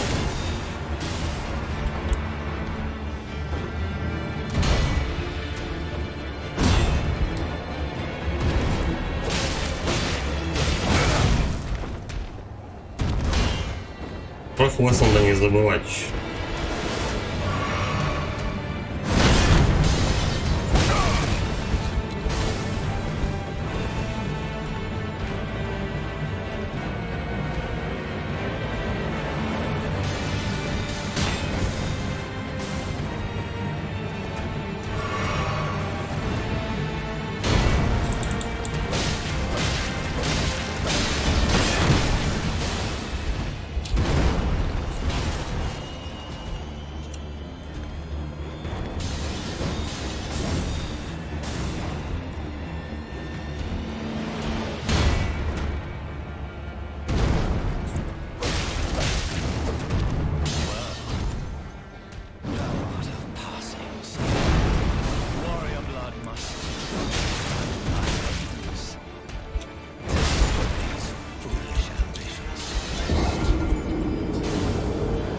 пока я переключался между псинами и флягой, он меня вынес просто. Кнопки эти должны быть под рукой. Чуть-чуть удобнее в этом плане. Если тебе надо между флягами переключаться, удобнее играть на геймпаде.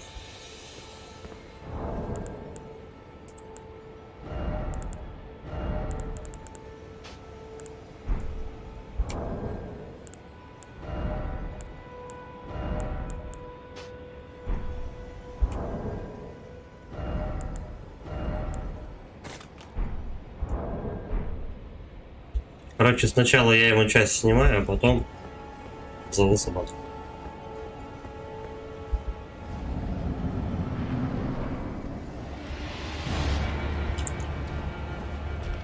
Можно даже постабильнее щит посмотреть. У кого? Бля, такой долгий замах был. Бей, не хочу.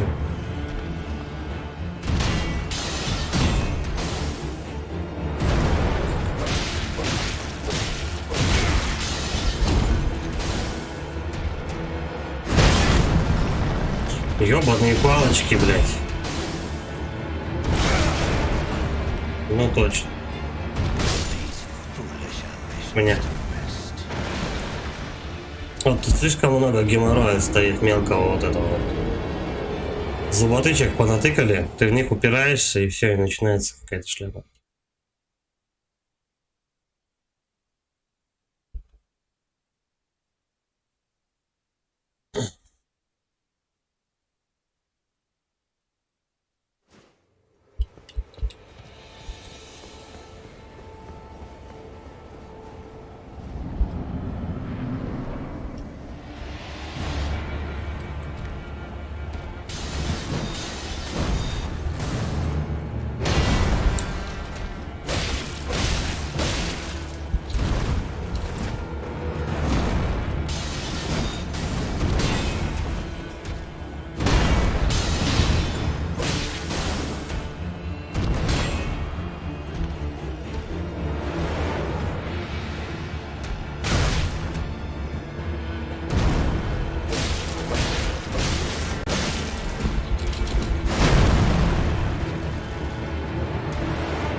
Ёбаные кинжальчики. Вот любит он их выкидывать в очень неподходящий момент.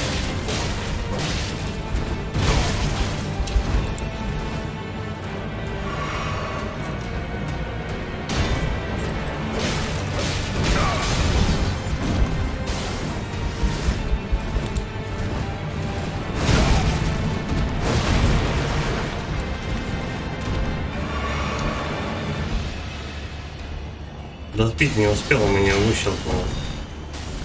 Почти. Давай-ка так еще.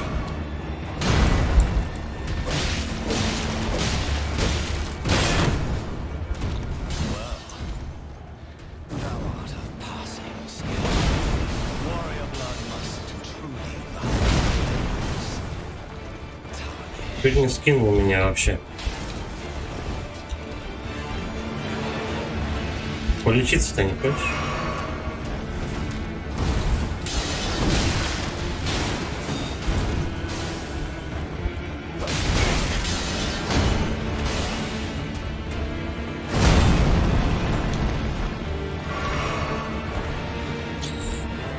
Да. Но все равно лечиться нечего. Как вот волки его погрызут.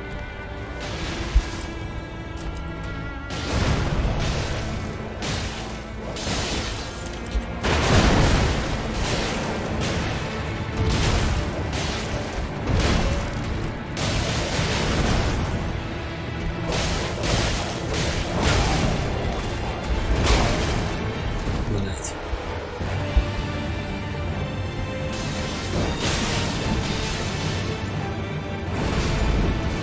Ну и все, хана волкам.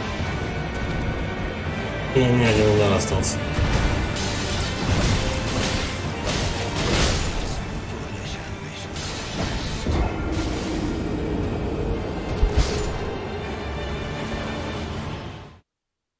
Чуть лучше, но все равно не то.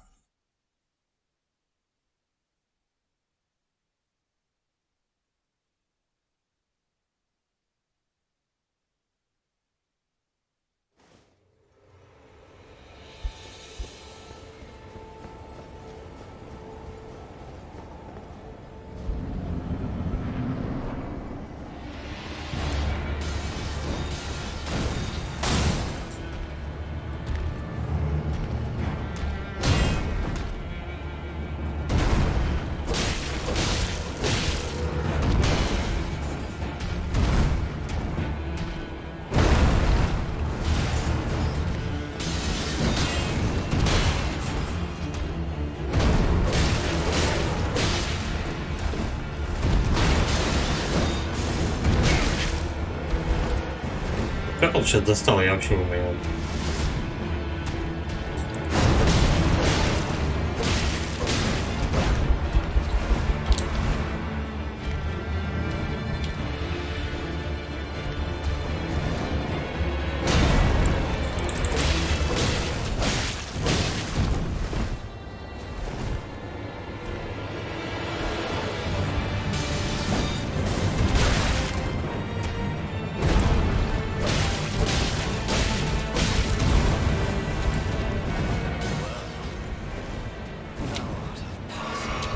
Андрей Тихонов. Боевой клич точно не узнаешь. Хер его знает. Там же надо, получается, щит вытаскивать. Убирать. Он же тоже не просто так. Блять, мудак ебучий. Тысяча. Игра просела. Короче, давай так. Ну, волки не особо. Не особо они помогут. Так, маленько побольше снять. Блять. Ну он полетел, просто 15 ударов тебя хуячит. Не вообще убегать надо. Андрей Тихонов. Не нужен. Лив плюс. ПКМ. Угу. Давай, сейчас попробуем. Андрей Тихонов. Shift.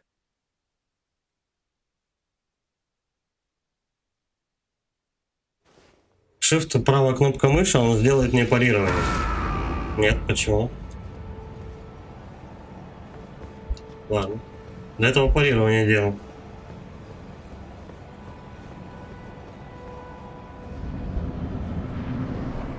Я вчера проверял.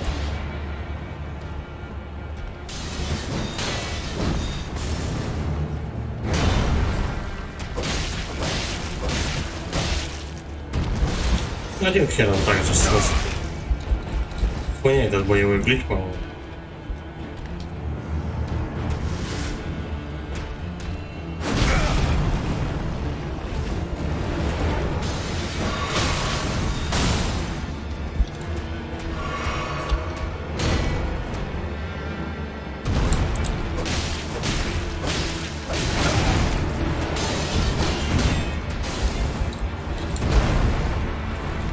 Андрей Тихонов. На мышку назначь на одну кнопку. Так удобнее.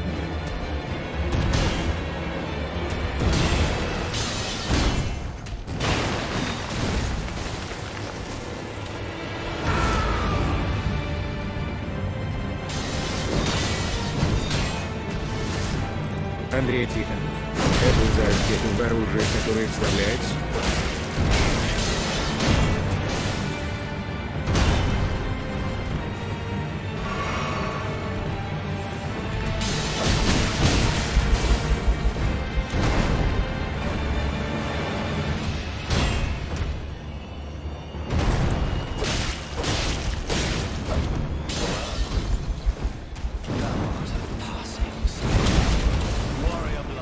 Блять, ну как он задел-то, я не понимаю. Пидорас, ёлку.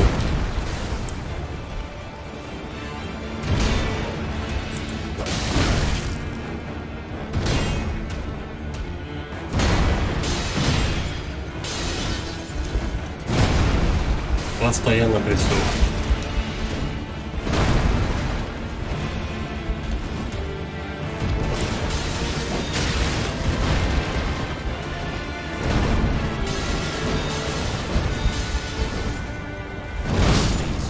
Я не знаю, я уже, блядь, минуты полторы, по-моему, крутился нахуй. Он ебашит и ебашит. Вообще окошек нет. Какая-то ебаня вообще, он просто ебаный. Он просто ебанут. Степан Рудницкий. Гундир. Да, похоже, вот так и на него. Гундир, по-моему, хоть как-то продыхнуть дал.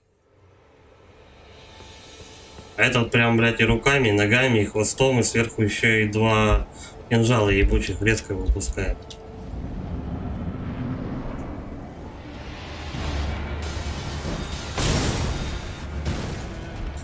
Иногда один кидает.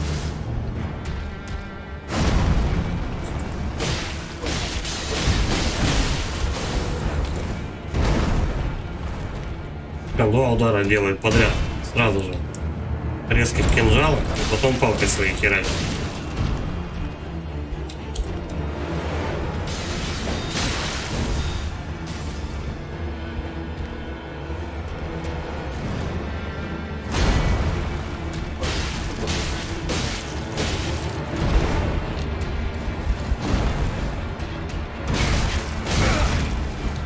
Пидора какой. Да, блять.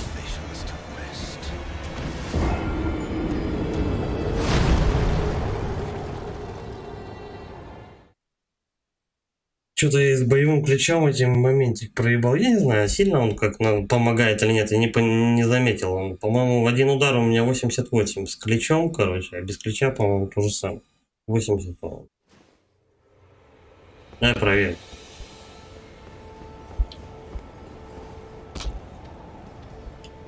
Ну, дед шустрый. Дед прям лупит и лупит.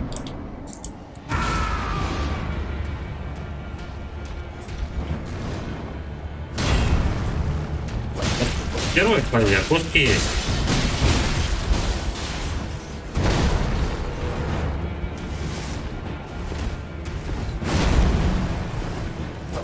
Андрей Тихонов. А представляешь, мага, уворачивается от снаряда, мана кончается, и погнал, а половину банок на маг. А ты говоришь, легко мага. Магом ты можешь его расстреливать вблизи. Он тебя хвостом не ебнет точно. Только контроль, сколько у тебя маны остается и банки. Но это привыкать надо.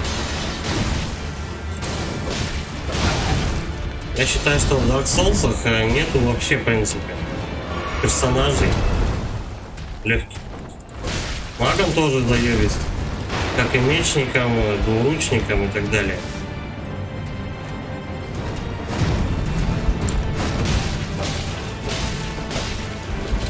Просто один босс для мага будет проще, другой будет сложнее. Но в целом легких боссов нет вообще ни для кого. Легкий босс это вон, другая игра. Это, блядь, Resident Evil 8.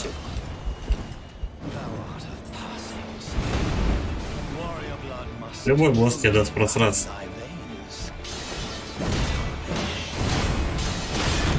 Вот пиздец, он полетел просто хуярит. Вот опять, я поджадничал. Давил. Пидорас.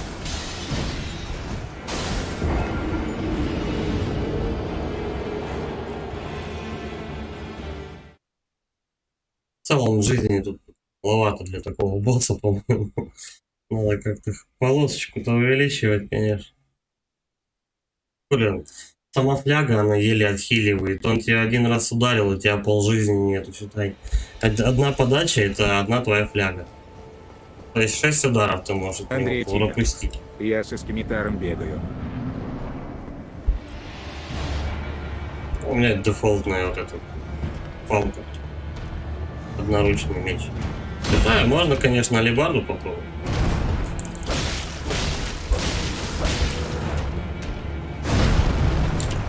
Тут дело не в этом.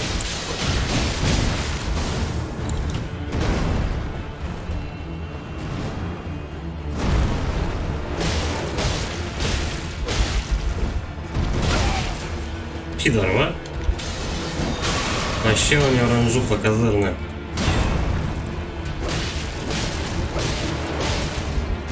Тихо, не жадничай. Да, блядь. Ну как нахуй он достал-то, ёб твою мать.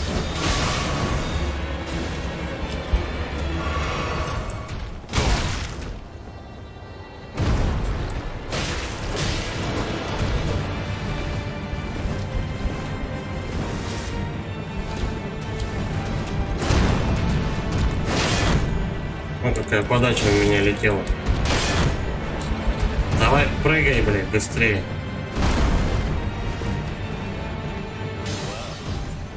Рэпа.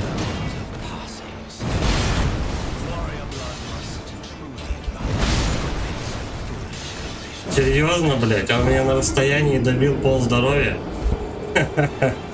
Такой утырок, а.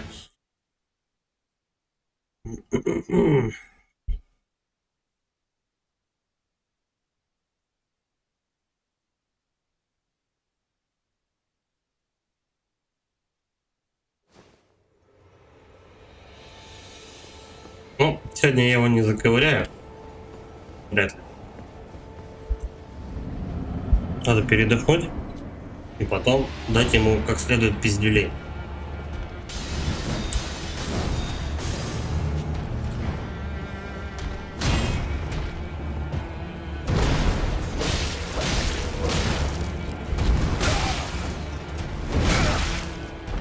Стол.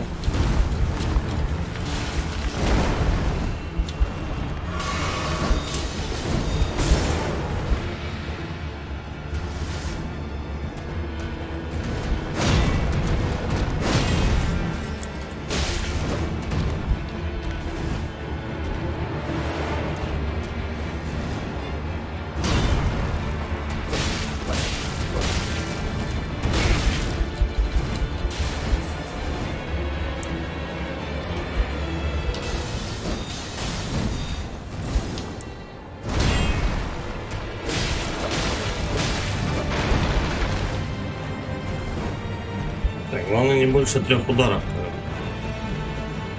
А лучше 2.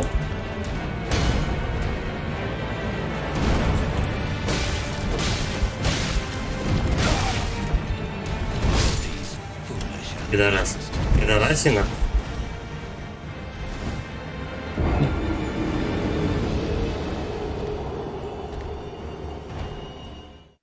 Он иногда очень резко своей палкой маханет и, короче, прям тебе по зубам. А у него ренжуха большая, блядь. Ты с ним в коридоре дерешься. Вот этой вот херня. Главное самому тоже не упасть. И пытаться уворачиваться и контролить расстояние. Ну, как в ринге, блядь.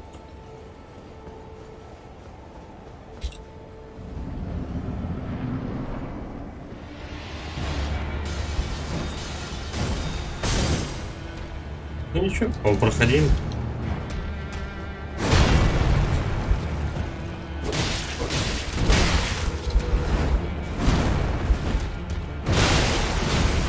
Блять, ну вот я о чем говорю.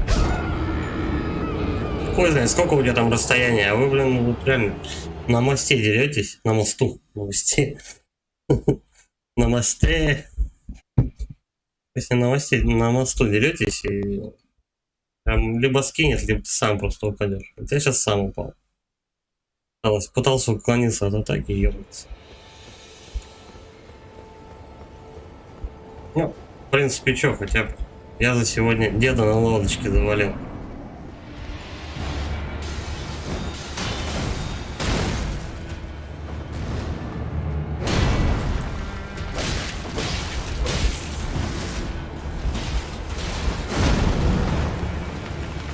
Если бы палки, да, прыжками поломать, было бы неплохо.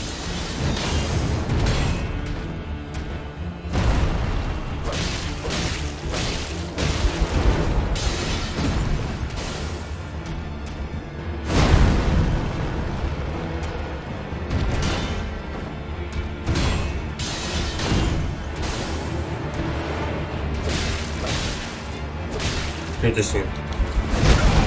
Понятно.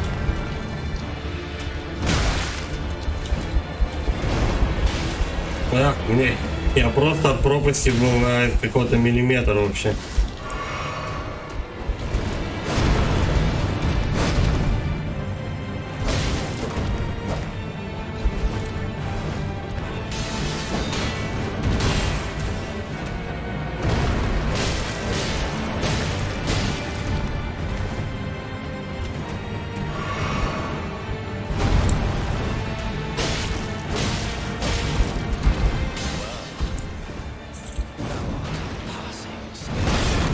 Warrior blood must truly run in thy veins.